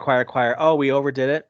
All right, Yeah. fire everybody and Well, liquidate. but like we almost didn't pay mind to. I know like some kind of news was like, whoa, they're buying a lot of people, but like maybe we should have been worried about this Call of Duty buyout this entire time, because like spending that much money obviously meant that maybe other Microsoft, like execs were like looking at why is the game, sector of our company spending $70 billion or whatever on this thing. Like, you have to recoup some of that money back by closing people down. Like, Maybe. was this Yeah. a direct response to like buying Call of Duty? You know what I mean? I would Like, imagine Call of Duty as a franchise won't take too many years to make that money back for you from that purchase. I could be wrong. I would think. I would agree with So that. Yeah. if I'm thinking, okay, you got World of Warcraft, Call of Duty, whatever else is there under that. There's so many things under the Activision thing. I know, but those are the two that They jump also to have mind. Minecraft, I mean, which is a separate thing entirely, but I mean Yeah. that prints Right, money. but all like makes money, just the yeah. Activision purchase alone, Call of Duty by itself would probably take care of it. But then you add in WoW and everything that Blizzard Yep. has. Sure. I believe that in and of itself, you could look at that as an investment and be like, we spent this much, the most anyone's ever spent, but Yeah. we're going to make that much. That's worth it. Okay, what about our other acquisitions? Wait, we spent this much and it didn't even get close to making up for it. Let's cut our losses on some of these smaller ones that aren't doing anything for us. Like, I wonder how much of this is like the acquisition of Activision has now changed the standard that others now have to live up to, which is totally, I don't know if that's true, but if I like don't know. executives are making these decisions and looking at where's our profits and losses, where do we cut the fat, like they're going to trim these little studios that Phil Spencer and Sarah Bond once said, we highly value the creatives, want to give them space, take all the time they want, whatever. That is clearly not true. And if I work for Microsoft, I'm really nervous because I don't believe anything you say now. Yeah, Yeah. I'll say. I mean, Like, to Arcane me, the trust Austin. loss is much bigger than anything else. Like long term, the trust loss is even more important than them not putting out a lot of games. Yeah. Them not putting out a lot of games is a big deal. It's been like 12 years of acquisitions and hardly any games to show for it. That's No, frustrating. where are the games from all Where the are the little games? studios that they purchased? They got to stop saying absolutely. the games are coming, and Phil's got to stop saying "I hear you." He's been saying that for like 5 Well, years. Phil I- went from being the most likable CEO in the industry to like now he's undone literally everything That's about because he said all the everything. He's right undone things, everything, but then you know? nothing happened. So now everything he said is Well, empty. everyone's up. You know what I mean? Like I think everyone's aware. I think everyone's like up to. Everyone smells the poop. You know what I mean? So Yeah. like The Yeah. poo And- is right there. We The smell it. poo. Yeah, no, it's and that's very a shame because frustrating. like I want to like the guy. Like whenever he got up there, it used to feel like, oh man, he's one of us. Sure he's a suit, sure he's sold out, or what if you want to call it that or whatever. But like that's a guy who worked up from the mailroom or Yep. whatever the Cinderella story is or whatever. Who's just a gamer who you can get online and nuke his town in Fallout 76. Like he's a gamer. Like like everyone knows that he actually Which they are. games. But like now you're just another guy who just gets up on a podium and gives empty promises and lies and lies and lies and lies. Like it's just It makes me everyone's feel like tired of- he's not in control. That's the problem. So like, let's say, Sure. yeah, let's it say that you possibly give him has the nothing to do benefit- with them. Yeah, maybe you give him the benefit of the doubt and say, I think he's doing his best to be honest and say what he knows and what he believes, and maybe this is what he really wants. Yeah. So it's either that he's really bad at his job at being the actual one in charge, or he's a liar, and like both of those are pretty bad. I mean, I mean, not to be like that person and all cynical, but isn't that kind of just always the case with corporations and people? Yeah. I mean, he's just become a corporate CEO. It goes back to the previous conversations we had about these things and talking about growth and growth, always with the growth. We got to have infinite money. Exponential it's growth. Always double, more double, money. double. Like yeah. it's never enough. And then when it's not, this year we made, $450 million instead of $500 million last year. So let's just lay off all of these people instead The layoffs of like. are bothering me more now, Dan, as we've talked about this, because Yeah. I usually like try to be like, well, maybe they're not all evil, Dan, because I hear you say this. I'm like, I don't know, maybe they're not all bad. But the more I think about it, one of the things Phil Spencer said this year during like their second wave of layoffs, I think it was Phil or one of the Microsoft execs basically said, a lot of it has to do with the lack of industry investment that's happening this year, and a lot of like the predictions and like, Sure. which I don't even know what that means. Who's investing in the industry? Like, is it Illuminati? What's happening? Like, who's investing? Yeah, I mean, I actually I don't know. who investors I don't know who he's talking. Who are you talking about? Name names. Who are you Yeah, talking yeah. about? Are they But anyway, when conglomerates? he Are they give me companies? Like, I names. honestly when don't he know. said that, I just thought about it and I was like, how annoying is it that the money you just spent on a company you don't need could have been spent to keep all your existing people going and your Sure. existing Yeah. like teams. Like, I don't understand why you don't invest into what's there now. Dude, I don't understand this. Is it possible that this whole thing was really just to buy Call of Duty and say WoW? Like, because those are those the two biggest things from Blizzard? Yeah, Activision? and Gotta so be. did Kings came with that too, right? Like, or whatever, that mobile company that they bought, or that came with Activision. The Candy people does Crush Candy Crush people? people, yeah, Ah, yeah. okay. Like, that doesn't seem too far fetched, right? Like, oh, well, we want that thing. We want that big shiny thing, Call of Duty. So Yeah. let's buy them, and then we start slowly shaving all this stuff off, Yeah, So we I mean, can still EA keep did that. this back in the day too. You know what I mean? Like, Yeah. where they just bought up a bunch of companies, including like BioWare, and then sank most of them. So it's Yeah. like, well, this is not new to the industry, but the fact that it keeps on happening, and on this kind of spectacular level, there's billions of dollars being thrown around. And now studios like, you guys think about this? Like, Ninja Theory could just close down if Hellblade 2 just doesn't do good. Are you guys worried about Hellblade? I'm They getting could, worried. yeah, about it. I'm absolutely worried about Hellblade. Yes, It's a Game Pass game, so it's not going to get many sales. No, they're already I talking have a about putting bad it on other feeling it's- consoles. You just did this with Hi-Fi Why aren't Rush. they- That didn't save the company. Oh So no! Why like, aren't they it's marketing it? it's Is it following the bad? same trajectory to me. Like, I'm It telling you looks guys, like like Redfall. they could be the next big company that goes down, because like Microsoft just goes, well, we can't fund a company that just can't. Like, they haven't put out anything since Hellblade 1, and this is Hellblade 2, and it's not making us any money. You're done. You know what I mean? And I now have a really that bad entire feeling- legacy of that company just dies with Microsoft. I have a 'cause really they bad snuffed feeling it. it's going to be like exactly like the first game, just prettier.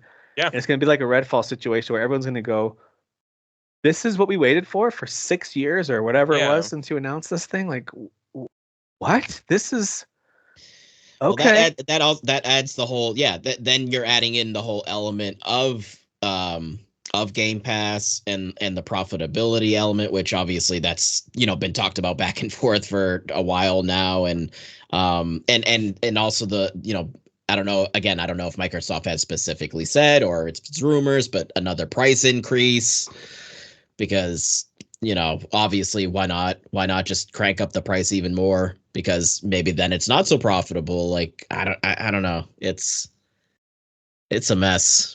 The whole thing is you a guys mess. think that the lack of mass marketing, and it's not just me, I've heard it said on other podcasts, on other YouTube channels, I've seen people comment about it, there's been so little marketing for Hellblade 2. Mm. I don't know what that is. Is the game not good?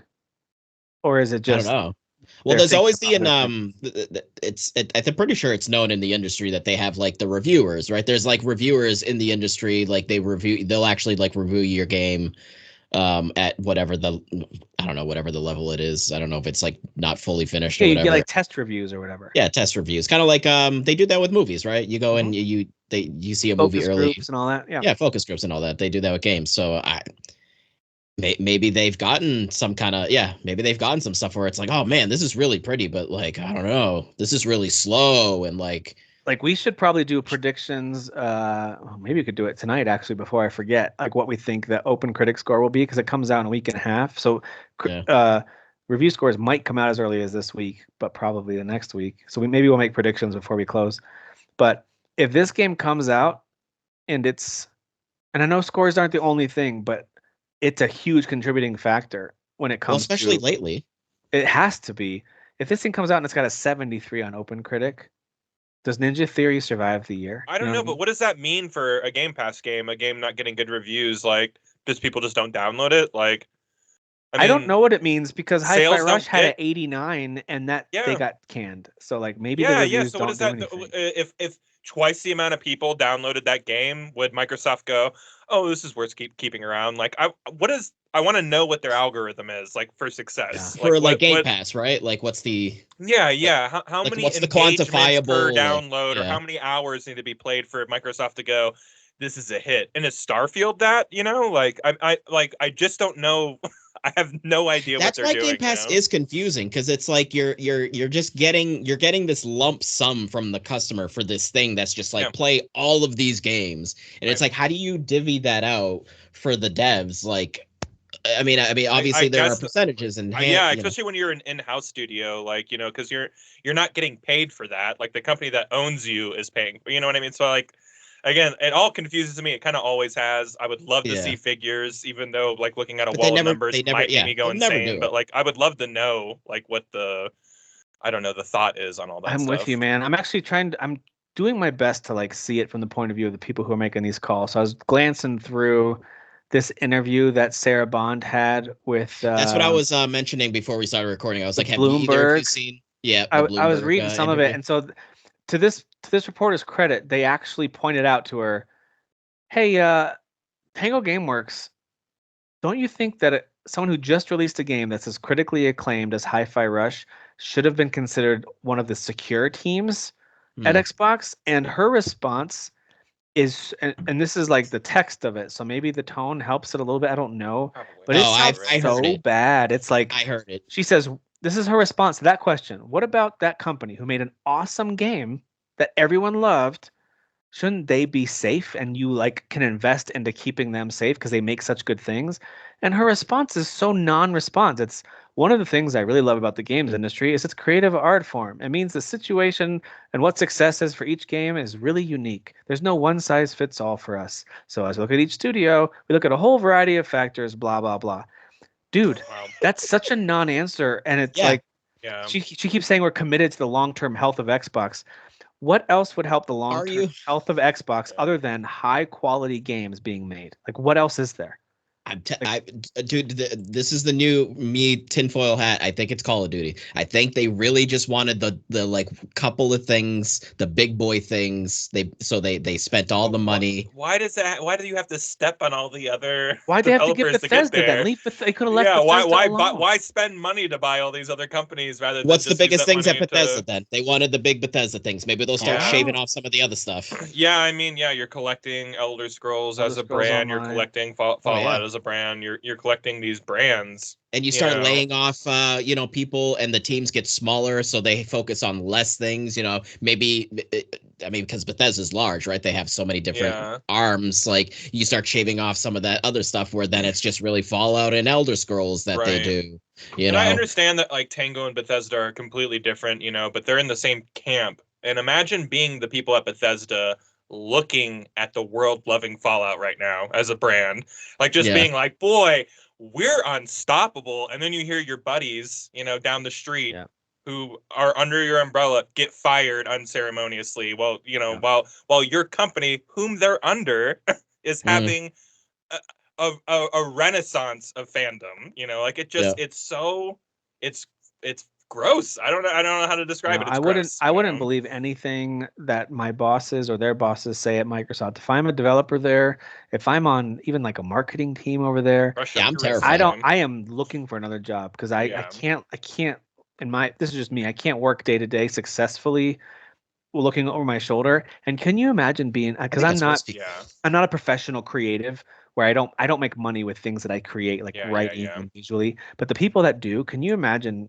trying to activate that right side of your brain, that creative side of your brain with worry and anxiety and fear? While your fight or flight is kicked in, you're trying to be creative. Like this is going to make worse products come out of all Xbox studios. Absolutely.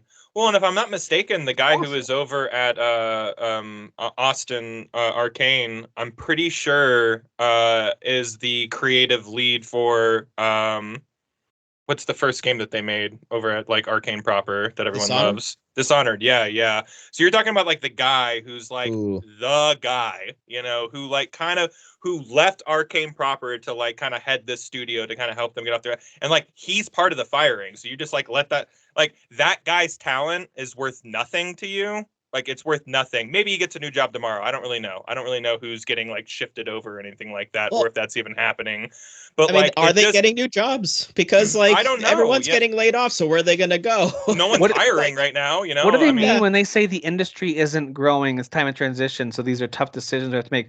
What about it isn't growing? Like what are they saying? You're getting the best sales that's ever happened. Well, I don't know. More people are buying games than ever before. I don't know what kind of growth they're talking about. So this is what Sarah Bond is saying. Phil Spencer said this a couple months ago, where it's like the investment and whatever, like the growth of the industry, we can see that's not tracking where we want it to be. So like, what growth are they talking about? Is it I stuff don't on the understand. back end that we're just not all seeing, that they're spending more than they That's- should be? That's what I think, Dan. I think there's something with the spending, but I think there's something with the investment. I do think there's like money moving around Mm. with investors into these companies that we have no idea. It has nothing to do with game sales or critical acclaim in a lot of cases. I think it has more to do with where's the money coming from. If the source of that money is feeling less confident because maybe the numbers aren't going up, like you said, Dan, as Mhm. at steep of an incline as I'd like, I'm pulling my money out. I'm going to put it in something else. Well, I'm going to move it investors, over what to, they're just I'm gonna move gamblers over in to suits, AI. right? Like that's what all they are, is just gamblers in suits. So Sure. if like they're if the Yeah. table is not hot anymore, you I mean, walk is away, it things and like when you AI? walk away, the money goes with it. You know, maybe it is. Yeah, maybe it's like as things are changing. As I know people in the art, like in the artist industry, drawing and animation and stuff like that. Like they're really afraid of like the AI and stuff like that Oh, yeah. coming to their industries first.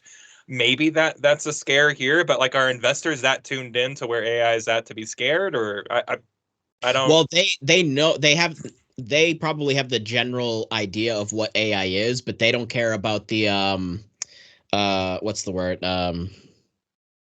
Shit, what's the word I'm trying to think of? The like moral conundrums of that. World domination? Oh, okay. The moral conundrums the world dominate. Well, that too. But like the more, yeah, like, because it's like, it's, you know, these AI systems that are out there are just picking things and mashing it together, stealing art essentially, you know, and meshing it together. So you just have a machine do the work. You don't have to have like 5 people over here that you're paying a salary. You just have this machine do it. And also on top of that, again, it's potentially stealing you know, this, that, and the other from other people. Sometimes it does, for sure. Yep. Yeah. So, you know, there's that element as well. But they probably have the general idea of like, oh, the machine just makes art. Cool. We don't have to pay X amount of people. We could just do that. But it's like they don't care again about the like moral. Well, if I had to take a crack at what I think it is, I think the investors are investing the same amount of money into these projects. The projects are ballooning in how much they cost. Sure. So in turn, those profits that come back are just not as high. So the investors aren't getting paid as much. So again, if the table's not hot, the gambler walks away, you know. So and to find another table to gamble at, you know. So like, that's kind of what I think it is. Just there's not enough money going back to these assholes who don't play games, don't care about the art or whatever, which is so pretentious to say, I understand, but like, but it's true.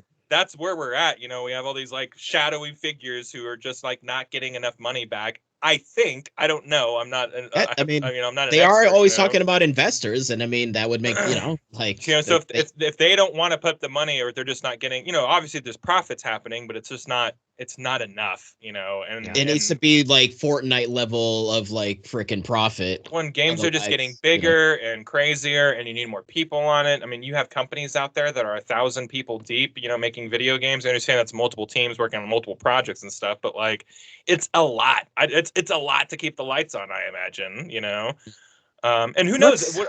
We're still in the throes of like the COVID aftermath and everything. So it's like, you know, a lot of hirings and firings are happening because of that. You know, the economy is taking it. Like, it is a hodgepodge of issues. I imagine. I would love to blame one thing, and maybe it is just one thing, but it seems like there's a lot of other things that are, you know, at play here as well. You know what I think would help too, and it would still suck because the information in of itself would suck. But like, and this is just for any company. I wish companies would just kind of be a little more blunt about their messaging.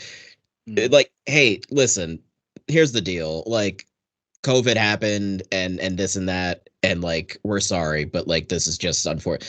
Like, we have to make these decisions here, XYZ. Like, companies are just always just so mysterious and ninja. Yeah. Well, and they have their own corpo speak, their HR, you know, ER corpo robot speak, bullshit speak, like right off the assembly line, like crap that they just, you know, they regurgitate, and like, it almost doesn't. Just they're not ever saying embrace anything. your villainness, you know. Be like Handsome Jack, you know. Just be the villain. Well, yeah, or just be humble and just be like, things are be good. You know, like, things are crazy right now, you know. But I actually would probably rather them just be mustache, but we are getting mustache really evil with Microsoft, and none of us like it. So yeah. Just go full on. No, the problem is they're being heels, but they're acting like baby faces, and that just pisses me off. I'm like, Sure. Yeah, that is Yeah, true. yeah. They are they are trying to spin it like they're like, well, this is just, we don't want this. It's like, Like- yeah, if you don't want it, fix it. Like, Yeah. and if they would have been like, hey, like this fix is a it by hard, firing 1,000 they could have just said people. this is a harsh reality of the world we live in, but it comes down to dollars and cents, and some Yeah. acquisitions pay off and some don't, and we just had like There's just a cost that, for everything. sounds Yada yada. that would sound cold, but I would at least respect it because it's true. Same. To sit there and tell me like how it's incredibly difficult and we just want the future health of Xbox and like Yeah. to like give me the whole like this is what I'd put in the back of a box of a console. Like stop, this is so gross. Well, like and- fake and empathy and ugh. The I girl hate- you were just quoting, where she's just like, well, that's what I love about this industry. Oh, It's just she you didn't say can't it you cute, can't. though. There's She no. didn't say There's, it cute. she didn't say it cute. Yeah, well, No, sure, she- I know, but like, yeah, again, you change the tone a little bit, and it's just like that sounds devious. What you're saying, Guys, like I it just, love it. I'm not into it. I'm not into like trying to spin it into some kind of like, hey, this is just, this is just what it is or whatever. I would much rather like the cold calculated what you just said, where it's like, listen, acquisitions happen. There's a cost for that type of stuff, and like people had. This had to happen, Yeah. and no one wants it to happen, but this is kind of where we're at right now. And You if know, you look industry wide, it's happening other places too. We're not the only ones, and yada yada. And that's not pointing. You're just bringing attention to the bigger picture. If there's a industry wide problem, but not all encompassing, but that's just like just a still of Oh my more or God. less what like her facial expression is during that segment that Tim was like. robotic, dude. But she also has Yeah, to like it's she's just- she's been given the script. It's not just her. yeah, but, like, I Oh, totally sure. understand. Yeah. Yeah. I'm sure she wants to go out there and like be liked. You know what I mean? Like we all want to be liked inherently. But if you look at the games that Tango Gameworks made, right? Ghostwire Tokyo, I realized was kind of mid for a lot of people. That a lot of sevens. I get it, but it's still not a bad game. new Evil IP, Within one, rare Evil in this Within day. 1 and 2, people love those Evil Within games, and then Hi-Fi Rush. So their batting average is quite good. And we were just talking a lot about Supergiant games, and they have a pretty healthy spread of time between each of their games. Not too much, but anywhere from 2 years up to like 4 years. It just depends Sure. on the game. Not a massive team, but they also they haven't been acquired by some huge studio, I don't think, unless I'm totally blanking and they are owned by some publisher that I don't know about. But I look at what Supergiant Games, for example, is able to do. Team of incredibly talented people. They keep their people. They're all getting better. The voice actors, the writing, the gameplay, like they're improving with each iteration and they're growing each time. And then their games come out to critical and commercial success, and it's awesome. Why can't a company like when you see a company like Tango being owned by a bigger corporation? In my mind, now I don't believe this anymore. I used to think, oh, they're a little safer because if something fails, they've got that publisher money behind them to kind of keep them going. If it doesn't work, and they could try the next one. And that's how Phil Spencer has always pitched himself and the executives over there, is that we're providing the resources and availability, whatever, for these creatives to do their thing. And it's like, no, you're not. You're there to you're like hovering over with the axe, ready to chop. And we didn't know that Grinding it. until now. And that's just a horrible thing. Yeah. When you see these smaller teams that are able to deliver something awesome, but now if they've got a publisher, like what incentive do you have if you want to keep making games to allow a publisher to acquire your company now? I wouldn't want them to. Anybody, Well, really. I mean, using like Hades, for example. Not that style of game, and I mean like aesthetically, like the art isn't expensive to make, but like there's got to be something to the whole conversation of like Kyle said, like the amount of how large these teams are, which you're needing so many hands to make these super crazy realistic games. It's just clear there's probably clearly more work and more people needing to be involved in a game. Do you like think that. they were making Evil Within 3 and that was ballooning up? Because Hi-Fi Rush was such a quick developed game with a small budget comparatively. It's hard to tell. I know. I wonder how long that took to make, because it must have been. Me too. That was like announced around the time, more or less, when they said they were doing the purchases, the acquisition. It was a few months after, so it was like announced and released in January of 2023. So and I think on that. they were acquired in 2022 or 2021. They had already acquired Bethesda at that point. Yeah. So I mean, that I was could like be wrong, but I feel like the development of that had started prior to perhaps, any of that going on. But there was clearly early enough in that Xbox was able to keep that exclusive, No, of course. Yeah. Yeah. which they didn't for Starfield. I'm just saying, like, there was something about it that it was. Yeah. So I don't know. And that was pretty quick after Ghostwire, because Ghostwire was Ghostwire was 2022. 2022. Yeah. Sure. Yeah. So We're talking about like a 9-month difference. And Well, I Tango think- Gameworks is not tiny, but they're not a huge studio where you'd think they'd have a ton of projects all at once. So yeah, I'm just surprised. I'm surprised at the way that a company like Tango could be just let go, and then it's like, well, then what happens with is Evil Within just now handed off to someone else, probably. or I mean, no, gone? or it's done. I guess that ultimately they own the IP. Microsoft does, but like I don't really know what happens to that. And I will say, not to side with Mike Tango. None of their games sold well. So like Evil Within Correct. never sold well. That is very Ghostwire true. did not sell well. Yeah. Hi-Fi Rush didn't get a chance to sell well, so we'll never really know. But like, this is a studio, like, sure, great games, great reviews, yada yada. Don't really know why these games didn't sell well, but they never really did. So maybe that's what Microsoft was seeing or whatever. But can I just say, Evil Within, that series is just a series that's based off of let's just call it what it is, Resident Evil 4. It's just a Resident Evil 4 clone. Just really crazy. Well, it's the wackadoo. creator of Resident Evil doing Absolutely, his own yeah. But thing. it's that pulled in third person, right on the butt, type of shooter or whatever. Very, very, very Resident Evil 4. Resident Evil 4 just had a magnificent year last year. You're not telling me Microsoft, with all of their knowledge of marketing, couldn't figure out a way to get that group of people excited about an Evil Within 3, a known brand. People have heard for years, whether or not you played it or not, that people like this game. They've reviewed really well, that they're very, very good.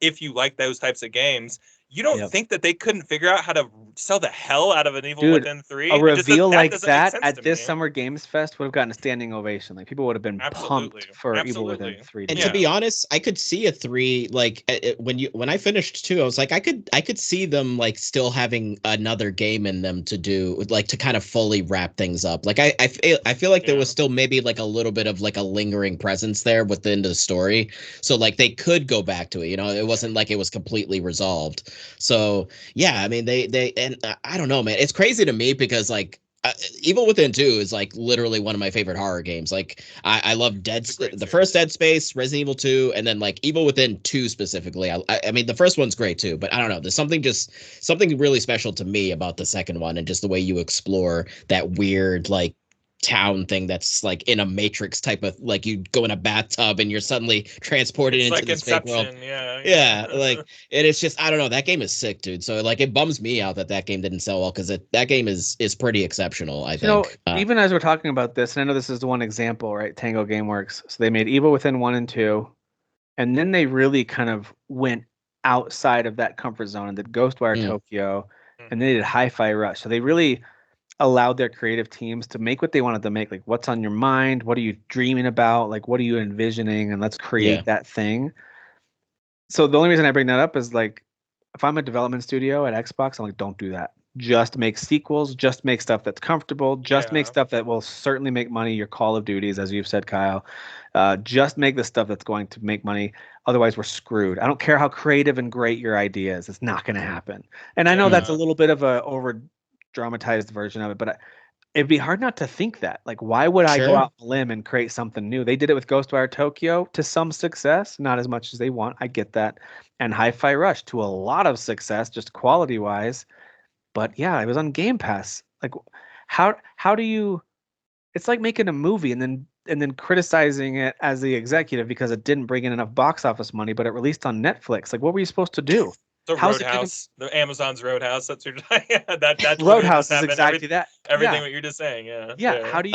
How do you come down hard on a movie that didn't even get a chance to make a run in the theater because you just put it on the streaming service that everyone's already subscribed? Does this make Sony's stance of not releasing things day and date more like seem like a smarter idea now? Like, to be like, no, we're not going to put this in this context. I would say yeah, I think, like God of War Ragnarok on our online thing. No, I think we've always kind of understood why they're not doing it, but Xbox doing it definitely gave.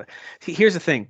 When Xbox was doing that, I just assumed they were working that into their measurements of success for games. I just assumed that they had enough smart business people at a company like Microsoft to know Sure. our measurements for success have to change because of Game Pass. We can't just go based on game sales. Actually, game sales are now one of the least important metrics to measuring success of a game because of Mm. Game Pass. It just removes that from the equation. It doesn't. Yeah. So yes, it does. And like I've always understood why Sony does it that way. Yeah. But on the other hand, I'm just shocked that Microsoft is doing this. I just don't get it. I don't understand what's to be gained. It's killing you with PR. It's making Yeah. and Dan, I don't even think it's a tinfoil hat. It's making everyone jump to conclusions like, Yeah. oh, this was all about Call of Duty and maybe one I'm or two starting other to big wonder IPs. that. Yeah. Yeah. And I know Bethesda's separate from Call of Duty. I'm just saying, like, all these Sure. acquisitions were around this idea of building up to getting one or two IP that will stick. And if they're in a super secret, not being recorded meeting, why wouldn't they say, like, none of these acquisitions will matter? We can all of them. We can liquidate everything if we can get this one, this one, this one. Then we're Yeah. gonna be set. Like that might be what it is. Man, looking back at those like emails and leaked voicemails yeah. about like acquiring Nintendo now seem Oh. really dubious Oof. now, you know. Dude. We got to get them, we got to just sink them, you know, like Dude, it yeah. seems dubious now, you know, like all of that stuff in hindsight just seems like extra icky. So Yeah. If guys, if Embracer or Microsoft come calling, don't take the call. yeah, when Don't Phil do it. Spencer walks into your office, is that good now? Oh, no. You know what I mean? When he shows up at your studio, are you like, "Yay, it's Phil"? Or No, you you like, grab the "Oh, box and you it's start Phil." putting all your belongings in it. You're like, all right, Like, especially time if to he go, shows up guys. and goes, "We want you to do something creative," and you're like, "Oh," Yeah, Oh, Phil no. comes what to your Tim was saying development earlier, team. you know, He like comes Phil to talk comes to your in. dev team, and he's like, "Guys, we love your creativity, and we What want kind you of just to dreams take do the you time to have? make whatever you want." And he leaves, and then the leaders are like, "Don't. We're making Everyone, Call of Duty." everyone start looking at new jobs. Yeah, or that. It's really sad, and that sucks. And everyone who's affected, I'm sorry. And Microsoft, you suck. I don't know what's going on. It's Yeah, crazy to me. and again, where are all these people? Where are they all going to go work? Everyone is getting laid off everywhere. I There is a know, and, percentage like- that are being moved to other areas of Xbox games, which is but good. You I know, don't know that's what that great. percentage is, though. It's insane. But like, yeah, and like, we're at a point now where there's so much saturation where like just going off and making your own studio with all these displaced people isn't the answer either. Because who's going to invest? And Right. are you right. going to sell? And Ultimately, are you you got to know, have like, money. there's all this stuff that like there's too many factors now. Like it is so hard to be successful in this industry now, which is like maybe what we saw happen in the music industry, like in the late '90s, early 2000s, which is definitely what we saw happen in the film industry in the '80s. You know, it's like maybe this is just the price that you have to pay for a surging industry. Maybe there's just times like this, but like I don't know. Seems pretty weird. Seems like we've never experienced anything quite like this before in the industry. So Yeah. I mean, the good news is we as gamers aren't experiencing a shortage of great games. it's true. Yeah. But it's hard not to look at the news and feel down. Not only there's a human empathy part for sure, like the feeling of getting laid off and like Yeah. now you're like that pit in the stomach, horrible feeling, of course. Yeah. But outside of even the human empathy part, just as gamers, we're looking at, we're like, man, does this spell bad news for us down the road? And I fear that it does, just in terms of other companies that we love, other IP that we love that we'll never see again, or if we do, it won't be till we're grandparents. Like, Yeah. I don't know, man. Like to me, even though I am not experiencing by any stretch a shortage of great, excellent games to play, I have so many that I need to play that I want to play. But man, it does make me a little nervous for the future. Like, if they are they going to come down to be like, unless you are a world-changing hit like Fortnite or Call of Duty, or a free-to-play mobile game that saps people dry, then it's just not going to get made by these big companies at some point. It's just, dude. And we're hearing it little bits and pieces. I'm a little nervous what Square's going to do next. I know we love that one Square, really bothers but like me. the way that they keep we keep hearing about their Yeah. forecasts and how everything's falling short. I'm like, what are they expecting? Like, this is bad that they keep expecting something different. I don't know, man. It's all a Yeah. mess. Rebroker that It's deal with tricky. Sony to pay you more money. I don't know what you need to do, but you need to do something. I'll tell you what you shouldn't do. Don't put your games on Game Pass anymore. Like I love Game Pass. I'm always a proponent Yeah. of it. I love the subscription service. I have loved it, but this more than ever, I'm now looking at it going, I don't know if I want to support this or I don't know. I don't Yeah. like this. I'd Yeah. almost rather put that money towards the games on Steam and Nintendo that I'm loving, and PlayStation for that matter, that I'm Well, yeah, absolutely loving. and this is not me being a savior or anything, but like I went and bought Ayuden Chronicles elsewhere. Oh, yeah. You know, I just didn't want to play it on Game Pass. Not for any archer. I just ultimately I beat RPGs on a Switch, or on a handheld system. You know, but like even the allure of it being a free game, it's not enough for me anymore. Like if I don't want to play my game on Xbox, which I normally don't, I only play games there if I have to. Like if they're entombed on that system, I will play a game there. But like if I have a choice to play it elsewhere, I will purchase that game elsewhere. Like it being free, again, quote unquote free, is not enough for me anymore. Yeah. Yeah, I've got a subscription for Game Pass that's purchased for many months ahead of now, just because I'll see like CD keys wherever I'll have these great sales on Game Pass Ultimate. But I have used it less than ever over the last 12 months. The only thing I have on the horizon that I'm going to be using it for is Senua, Hellblade 2. I will play that there. And then after that, I don't know. I mean, I know Xbox has an announcement, a showcase in June. That might be one of their most challenging showcases. And they've had a lot of challenging ones. They have. Yeah. There's been periods of time in Microsoft's history where it's like, dude, they better do something. Well, they just turned around a really good one like what was it, a year ago or something? Where That it's like, sounds right. wow, yeah, they had Starfield and Fable and a bunch of stuff, and we're A lot like, of oh exciting wow, stuff. Yeah. yeah, and you in a year you've undone all that. You have But I to think this is a again, you have to challenging one figure out a because way to prove yourself. You know, what if It's this crazy. comes out and they're probably going to show more Avowed, because I think that game's probably getting pretty close. Avowed right? and Indiana Jones are the big Indiana October Jones, games. they should be showing us more of those too. Yeah. And if they mostly show third-party games, like let's say Star Wars Outlaws, which don't get me wrong, that's one of my most hyped games. I know it's for Kyle Not your game. especially, Yeah. but if they spend a lot of time on these third-party partnerships, say, hey, it's coming to Xbox as well, it's like, dude, this is not good. Like, I don't think that's going to cut it for what they do in June. I think they're going to have to really put something special up in June to win back some people. And even that might be too late because it's pretty bad. I don't want to overreact to it, but I do think this is one of the worst looks Microsoft has had since they've started making consoles. I think Well, and then it's all bad because it's not even just them. It's been we're 5 months into the year and it's been thousands of people that have been laid off across the industry. Like, yeah. But theirs seems the most nefarious because, like I Sure, said, it does, Embracer yeah. always felt like a weird shell company, and they had some weird plan to make money that I don't understand how that works. Like, why are they liquidating all these? I don't understand Yeah, I this. felt like we all just collectively agreed that they were kind of a fake company. That It felt weird from the beginning. Yeah. It's all very strange. So that also nefarious in its own way, but don't get me wrong. But this just feels. You're right, Dan. It's like a whole industry-wide thing, but this feels more like, dude, Microsoft is not to be trusted. yeah. That's just how it Yeah. feels. Like, I will say we can look back on a pretty good win that the year that they bought Call of Duty was the year that Call of Duty sold less than it had ever sold before. So that feels nice, like Yes. they got a nice hit, like first year hit in the pocket, So they don't even need to do annual ones anymore. Truly, I think their main what's and their like, online one? And with how much people just hate, especially me, I bitched about that new Call of Duty game. I mean, entirety fair, of the you were last right. quarter last year. Yeah, like it drove me crazy how bad that game was. Like, I still haven't played Modern Warfare 2 because like I'm like soured on the fact that 3 is like not even really a game. Like it's just multiplayer. Really. It's just DLC. Yeah. Like that's insane. It all is. Like they're all DLC. Like just that's what I'm saying, man. They could just do what's their online one called? The Warzone. Warzone. Thank you. Like, I do believe that they could just Fortnite that bad boy like they already are, but just really make that their only thing. And then they could release, chapters of a story if you want to do single player or co-op missions and just have it as like seasons.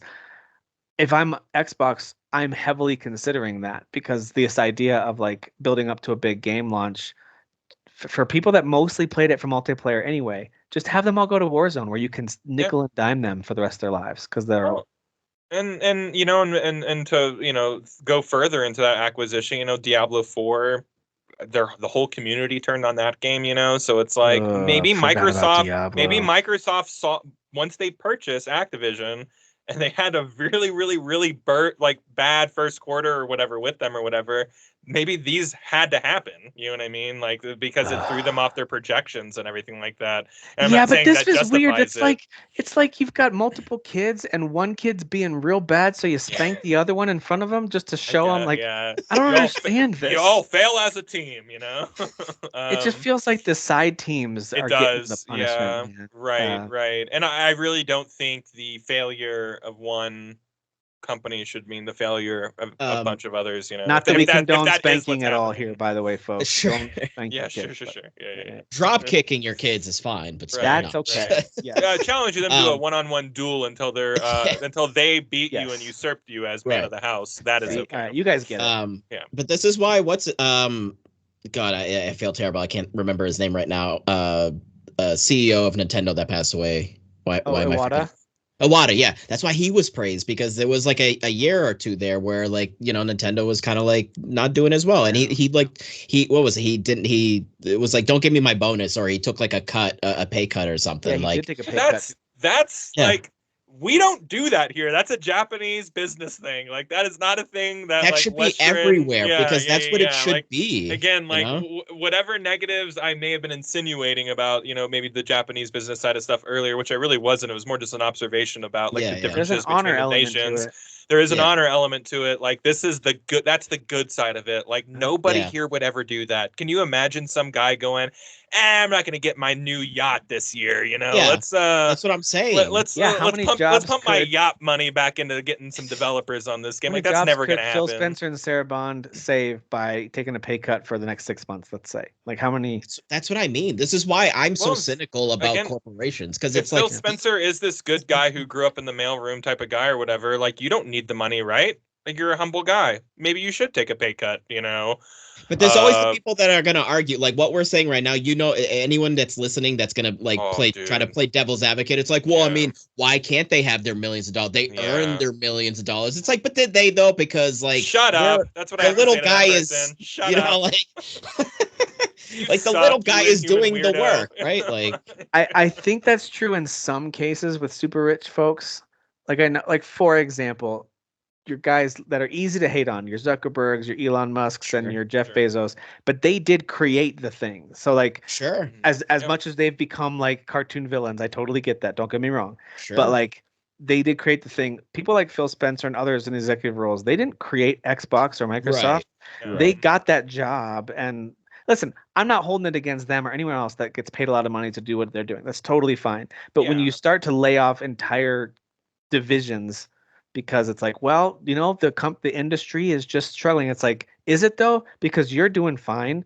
Like, and everyone involved with mobile gaming and Call of Duty is doing fine. Maybe you're just thinking of it in the wrong way. So I don't know. I just don't trust them at all. And if you as a company are blaming the money, and then going, well, we had to make cuts because of the money, I think the cut should start from the top. Absolutely. Yeah. Why do we Sarah Bond and Phil Spencer?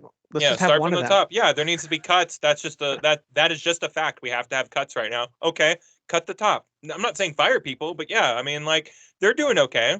You can cut their bonuses. You can cut a bunch of stuff before you close entire studios down. You know, like, it's just. And again, maybe we're all ignorant and we don't understand this. I don't know. You know.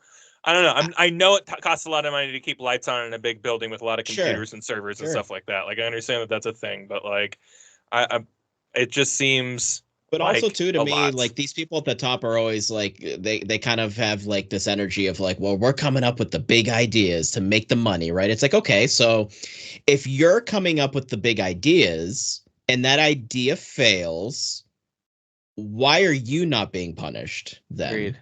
Why is everybody at the bottom? Because it trickles down. You came up with the idea, said everybody has to implement it. They're like, I mean, okay, yeah, sure. And then they all do the work and try to, but then it doesn't reach it doesn't meet projections and whatever metrics. And those people get punished because you at the top, you know, with your suit and tie and your ideas, like it just. I mean, Tango Games has no stake in Microsoft owning Activision, So Yeah. why are they? You know what I mean? So why are they getting fired? So That's like, where why? that's where Again, I like really they frustrated. have no Yeah. they have no stake in like Why whether wasn't or your not that's good or investment bad that for you spent on them. Activision? Why didn't you invest in us so we can keep making more Hi-Fi Rush quality things? Yeah. Like, why are you investing And in you didn't something have to that put billions of you're doing? dollars into us. You could have just put whatever. Yeah. Yeah. They are sitting on a crypt of IP. They are. They have enough. You could bring Blinks the Crypt Cat is back the if right you have word. to. You could bring it Sadly. back. You have plenty of things that you haven't touched in a while. You could do Stubbs the Zombie or whatever. Like you have things. Like go to your encyclopedia and figure it out. Like Yeah, I gotta be honest. There's times when I feel like because I know more like diehard Sony fans than I do Microsoft fans, and also Microsoft fans have gotten quieter as they have kind of made more and more questionable decisions over the years, and like so they've gotten Yeah. quieter. So I usually find myself trying to like squash the really annoying pony voices out there, both on our Same. Facebook group, but Yeah. also outside of that. I'm just kind of like, oh, you're so annoying. This Yeah. is one of those cases where I'm like, yeah, no, I'm with you. Microsoft sucks right now. Like they're to me, this Yeah. is like like one of the not even just a bad look, but they're just doing bad things. Doesn't mean that's like what's the word? Doesn't mean they can't be Reconcilable? redeemed, right? Like it doesn't mean there can't be some kind of Sure. redemption and like Sure. regaining their footing and it's not impossible. Of course, they've got the money to do it, but I don't trust the people who are in leadership making decisions right now. And it's not just Phil Spencer, Sarah Bond. They're the faces of all this. I get that. Sure. There's a whole slew of suits, as Dan was describing, sitting in boardrooms making these The decisions. Illuminati. It's the Illuminati. That's It's right. the- Bill Gates is in there. We know that for sure. Yeah, yeah. But yeah, no, I don't know. I just don't trust anything they say. So it almost puts a damper on, Kyle was talking about the excitement of non-E3 season. Sure. Puts a damper sure. on that for me because when they do Yeah. their thing, I'm gonna watch it. I'm like, ooh, what are they gonna announce? But there's gonna be that voice in the back of my head, like, don't believe anything they say. Don't believe any of it. Sure. Even Yeah. if they announce and release something that you love, it could go away. Maybe it Yeah. will go away. Yeah. Just like Hi-Fi Rush, it's just gone now. Yeah. I mean, again, and Microsoft's done this in the past. What was that Dragon game with Platinum Games that they canceled? That was like Oh, 90% yeah. finished. Oh You yeah, something bound, right? Scalebound. Scalebound. Scalebound. Yeah. Talk about that's a Kyle game, man. Platinum Dude, that game with game dragons in it. I wanted was that game unique. so bad, like and they Gone. canceled that. So it's like I Gone. just Microsoft has a history of just being hard to follow, and hard to Yeah. predict, hard to understand why they make some of their decisions, and Totally agree. that's not going to change anytime soon. And I'm with you, Tim. They could show a Fable trailer next month, man, and it And could you'll be still full be like, gameplay, and I'm like, cool, I guess. Yeah. What That am team I? might be gone. What do you want me to soon. do with this right now? What if Playground Games fails at this, and then you fire them and we never get Horizon 6? Like it's just that's so sad. Don't even say those. I know. words. I know it's sad, Tim. That's where we're at right now, buddy.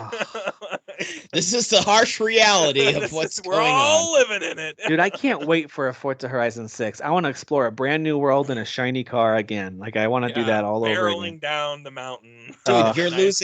losing a dev that's making two things in that case. That's a double whammy because they're Yeah. making Fable and they do Forza Horizon. So yeah, if we lost them, it's like, oh, okay, cool. And Like, I want to know, like, was Forza, the last game that just came out, was that a hit for Microsoft? I don't know because it was on Game Pass. How do we know. and like they're not talking about it? Like we're not like You know what, though? downloaded Forza game had a on Game ton Pass, of, microtransactions and DLC and extras you could buy. So there's a good chance that it made a lot more money. Yeah, I even bought the being early on access Game with the Pass. extra DLC and stuff. So it's And then like a game like a that- Hi-Fi Rush is just one game experience that's just Sure. one flat fee with no extras. So there's this that. is why microtransactions and season passes and all that gross, dumb nonsense became a thing. It's because they needed that extra income, Skrilla. to pad. Yeah, that extra Skrilla to pad everything. we need horse armor, everybody. I gotta tell you, I'd much rather them be like, hey, games cost $90 now. That's just a reality of finances these days, but we're Same. never gonna charge you extra. Okay. I'd be annoyed Bump it by it. up. I'd probably whine about it, but I would buy a AAA game for whatever. $90 if We're already spending 80. or that I don't 70, have whatever to it is do- now. Dude, Like if some- Ubisoft stopped sending me to your store to buy a new outfit, like just give me all the things you've designed. Yo, for this I game. would love that. Yeah, and All if the you things- design more stuff, you give it to me for Give it free to because me. I gave you $90. Right? But it's not a crazy thought though, because like and younger people don't know this. Like back in the day, the Super Nintendo, those games were like 80. There were They some were $80, some $90 were up to carts. $100. Yeah. So with inflation in mind, like now, what that would cost now, I mean, what would that be, like $150 Dude, or that's when my something? maybe parents would buy me 160 things bucks, like yeah. they would buy me like the cheapest games, so I would get a lot of games like Speedy Gonzalez and stuff. You know what I mean? Like Same, because which those were which the- might be why we all have a high tolerance for like 7s and 6s sometimes, because like we all grew up So on budget games, you know. Like I've been kicking that theory around for I a still while. remember getting Quest 64, one of the worst RPGs. It was Yeah, like but N64, it was still yeah. it was still like you had to play it though, you I know, had to. like Dude, someone got Dude, it for you. I finished you that game know? in like 5 hours, and like that was it. That was the whole game. oh That wow, was it. that's it, just 5. Wow. It That's might have been awesome. like more than that, but it felt very Home short. Alone 2 is my memory. I had Home Alone 2 on Super Nintendo. Oh, That game was, yeah. I had the Predator 2 video game on Sega Genesis, and boy, Ooh. did There you that go. game suck. But you know what? It was, it was beautiful Yeah, to play. yeah. I had That's all you Terminator had. 2, That's all you Terminator had. 2 on the Game Boy, which was great. Nice. Yeah. There you It go. actually wasn't, but like I remember loving it because it's what Yeah. I had. This is what we had. Yeah. Game that you had to play. I had that, and I think we had Gremlins. We played a lot of Gremlins on the Game Boy. Oh, Gremlins, nice. There you go. Nice. There's an IP that no one cares about anymore. Gremlins. But this is Isn't why that we don't coming take back? things We're for getting granted. Secrets of the Mogwai coming out. I think it's like an anime or something. Gremlins are great. It's the best. This is, yeah. this love is it. why we I don't love take Gremlins. things for granted, because this is what we grew up with. All right. Yeah. Well, we'll see we'll see how it unfolds. I am curious to see, especially within our little team here, and Jeff as well, when he's able to rejoin us. What do we think as the Microsoft presentation comes? So whether or not we have a chance to Mm. live react to it or not, but I am curious to see how does our opinion shape and I- form then. You know, I always allow myself to be excited during E3, you but have like, to. but the curtains fall. It's like as soon as E3's over, I'll be the first to be like, none of these games are coming out.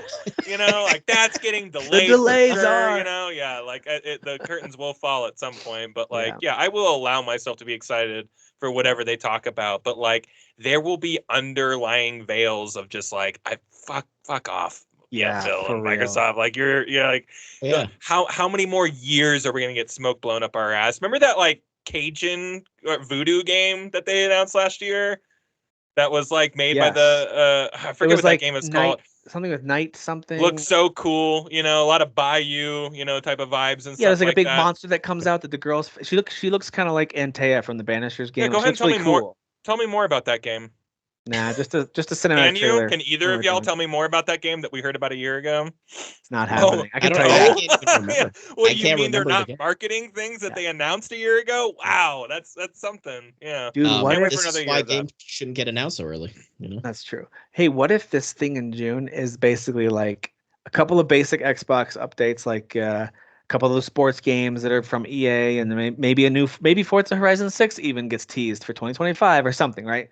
And then it's just Call of Duty. And what if that's all they do? Then that would be my tinfoil hat idea during this episode was correct. It's all true. just Call of Duty. Dan's all gonna just mail us all Do we tinfoil know hats. you know who Call of Duty Studios up this year?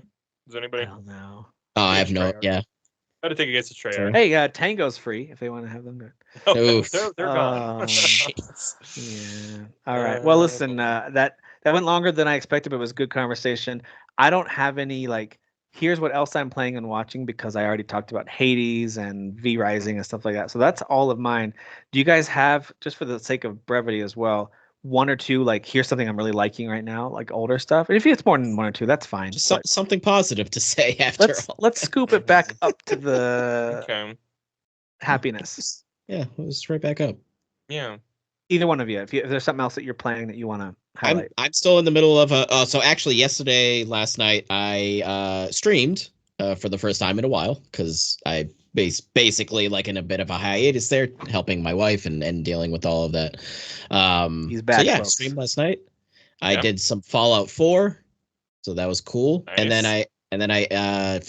last hour I did some Stellar Blade. I just kind of kept it real casual. I didn't just jump back into Final Fantasy 3 because I was like, oh, that's just like feels like too much. Just Yeah. jumping back into that.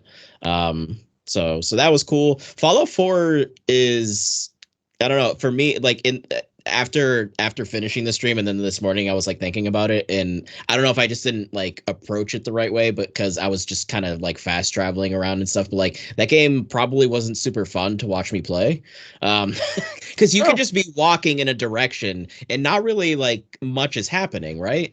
You're just scavenging some stuff or whatever. Yeah, it just depends on what you're doing. Like if you're interacting with the battle system a lot, I feel like there's a lot of opportunities for like janky graphics to be on display. True. You know, but I'm also like, but if there's long stretches of you not like, if they're not being something fun, I can kind of see how it wouldn't be, maybe the most streamable game.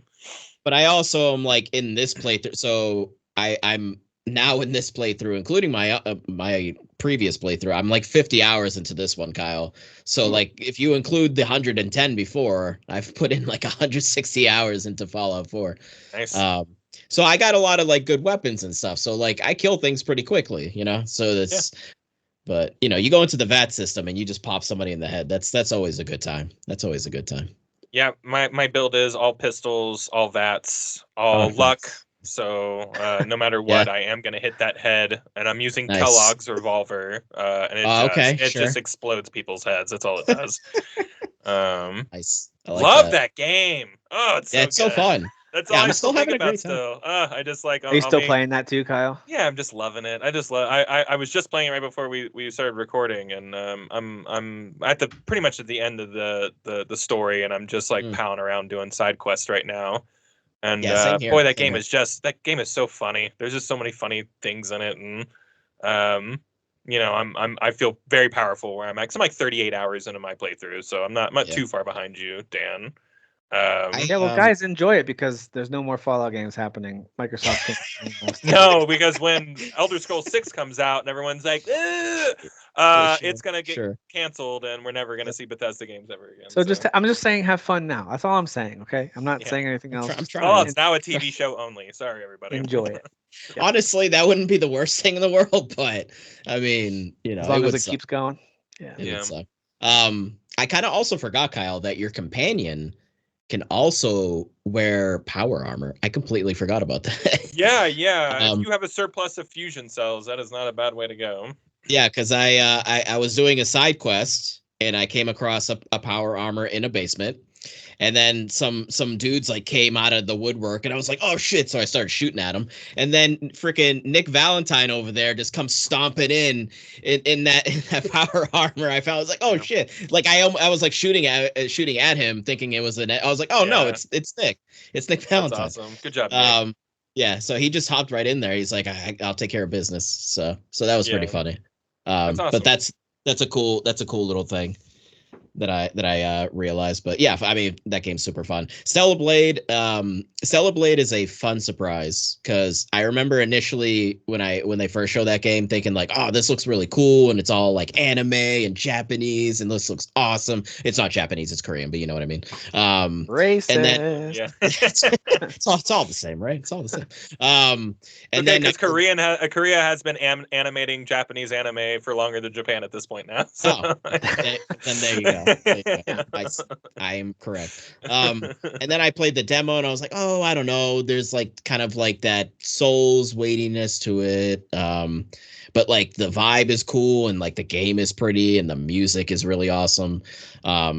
So then like when I did pick it up, and here I am now, like I'm probably like 75% through the game, because I'm like doing side quests and stuff. Because it's like it actually is enjoyable, and there's some interesting stories, because there's definitely like kind of like similar with Nier Automata. There's like those elements in the story of like just like bleakness, just things are just very bleak, and it's just like very like, oh, this is just very upsetting. So there's elements of that in the story, which is cool. And again, the music is gorgeous, and I mean, I've grown to like the combat quite a bit, because again, there's it's like a hybrid of again the like Souls type of stuff with the character action games, because you're doing these moves that are really cool looking and acrobatic, and special moves, and I unlocked there's always like in those games where you click into the triggers, Kyle, right? You activate Devil Trigger. You go into Devil Trigger, Yeah, you go into Devil Trigger, which then you're just like you're like a god, which is super cool. Bayonetta has that kind of thing too. Where Yeah, Yeah. exactly. Which Hair is like, power. I don't know. I forget what it's Very- called. Get naked, Overdrive. I go. forget what it was called. Yeah. yeah, extra naked. extra Yeah. naked. So yeah, this game is I'm enjoying it. It's a very fun surprise. I do think the story is interesting. I think the combat actually is really fun overall. It does get tricky when you're overwhelmed by enemies. It's definitely a game So it because you're shines trying as to a one-on-one. yeah, because it's again that's I kind of where the definitely think it shines souls as a one-on-one. the souls part kind of kicks in where you're trying to like block It stuff. is not. That is when it's not like Devil May Cry anymore. Like, because I do Right. feel like there are moments where I'm like, this does kind of feel like Devil May Cry 5, and just in some of the moments, but like the second like there's multiple enemies on screen, it's like, no, this is a Souls game. Yep. Oh God, yeah. And I'm trying to like hit all of them at the same time, but you can only use your special ability so much because you gotta have to like build it up. Yeah. So like I try to do like the kind of she has the triangle where she slashes like forward and kind of does like a swiping slash. So I try to get like as many as possible, but all the enemies are different. Like some of them don't necessarily stagger as much as like other ones when you do those type of abilities. So they're still trying to like hit you. But yeah, I am pleasantly surprised overall with Stellar Blade, and I think it's I think it's worth playing if you like any of those type of games, or if you liked the vibes of Nier Automata. When I was streaming yesterday, somebody in the chat said it's actually the same composer. I don't know if that's actually true as Nier Automata. Is that true? Okay. I'd have to double check because Also, if you don't like the Same vibes of vibes. Nier Automata, you're a bad person. yeah, you're just stupid. Yeah. You're really dumb.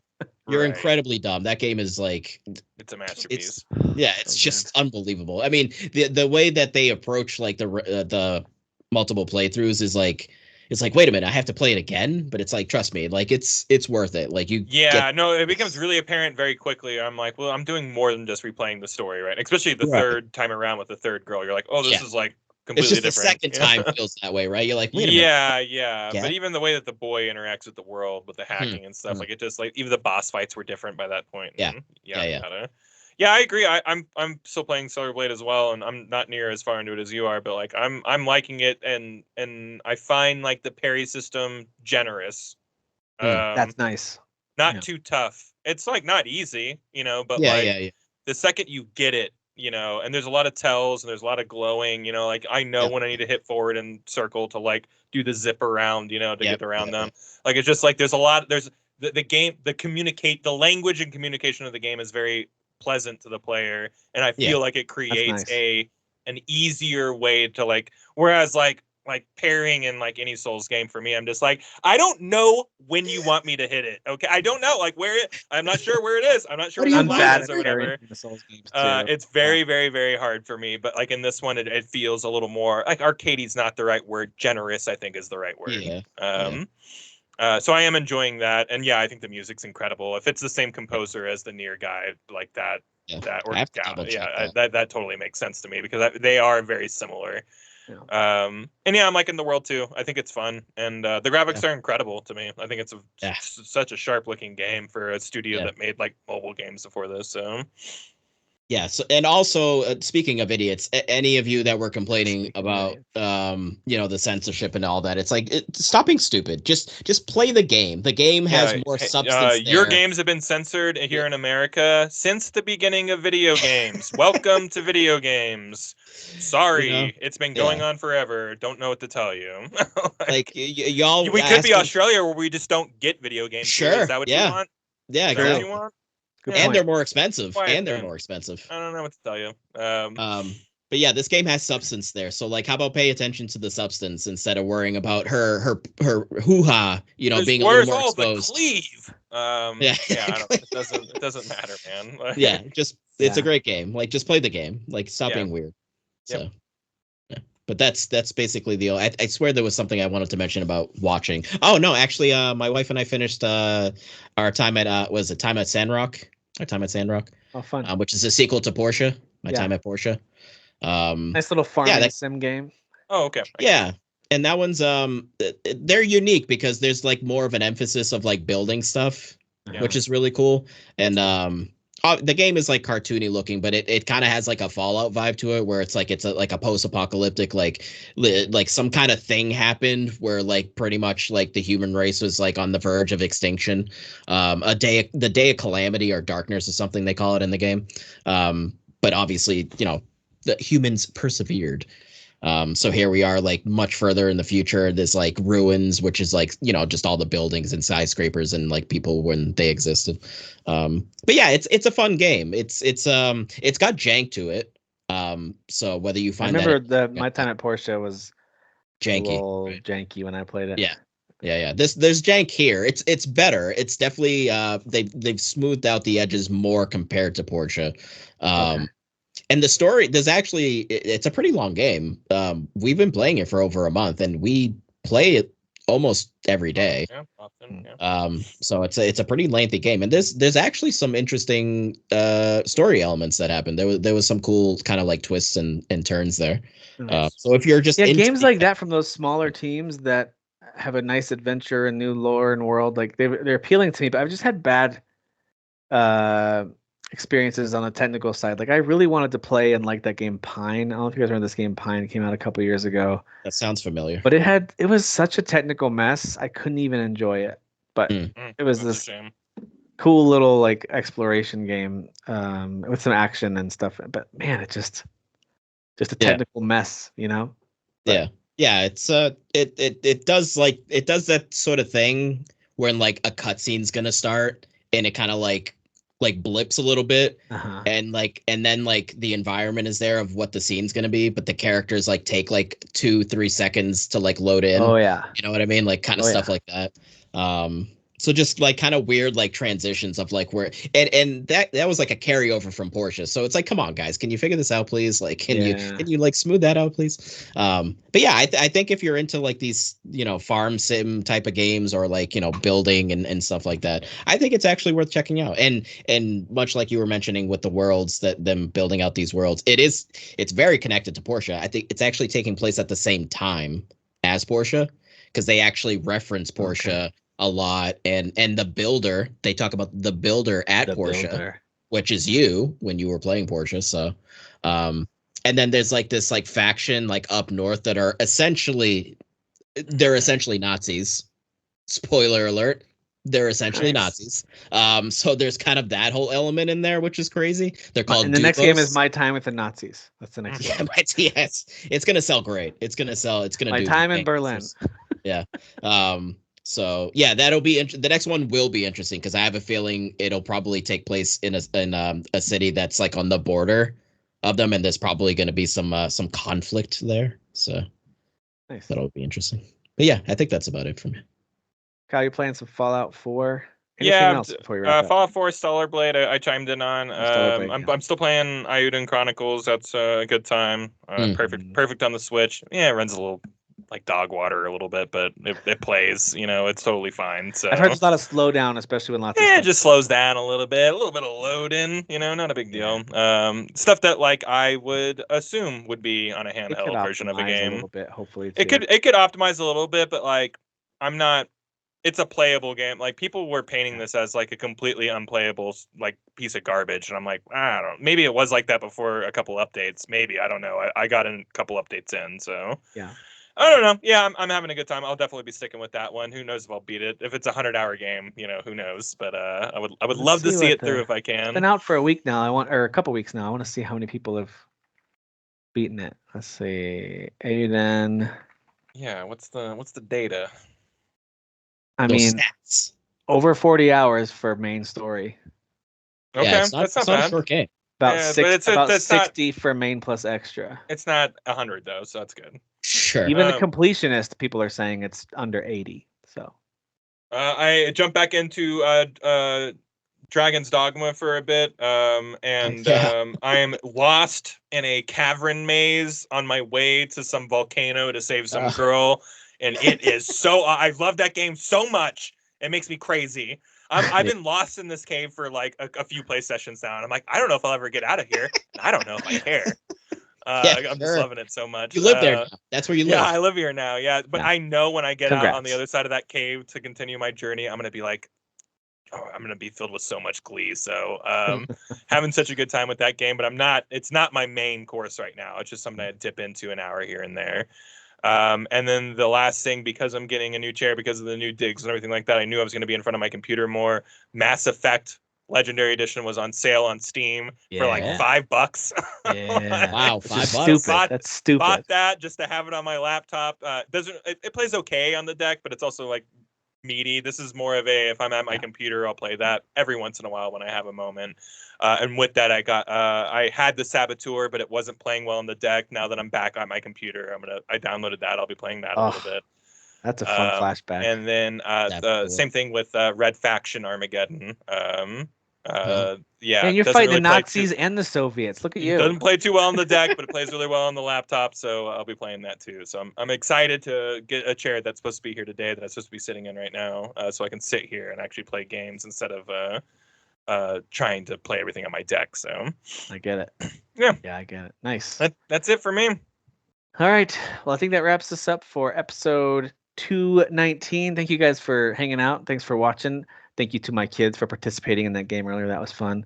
And we'll see you guys next week. Hopefully, no more layoffs to talk about. Let's talk about different headlines. Yeah, please. I'm more. so tired of Please. it. Yeah, going into E3 season, can it all be jolly? Can we just make that? Just keep it jolly, and then July, keep it fire P. everybody. Yeah. Yeah, fire everybody in July. I can handle that. It's my birthday month. Totally I'll already be happy about that. So you can ruin that month for me. Too. I mean, that'll work best for Kyle, to everybody. Yeah. Can we work around Kyle's schedule, please? Can we do that? Please. Yeah. I buy a lot of games. We should be thinking about me. All right. Thank you all for watching, listening. We'll see you.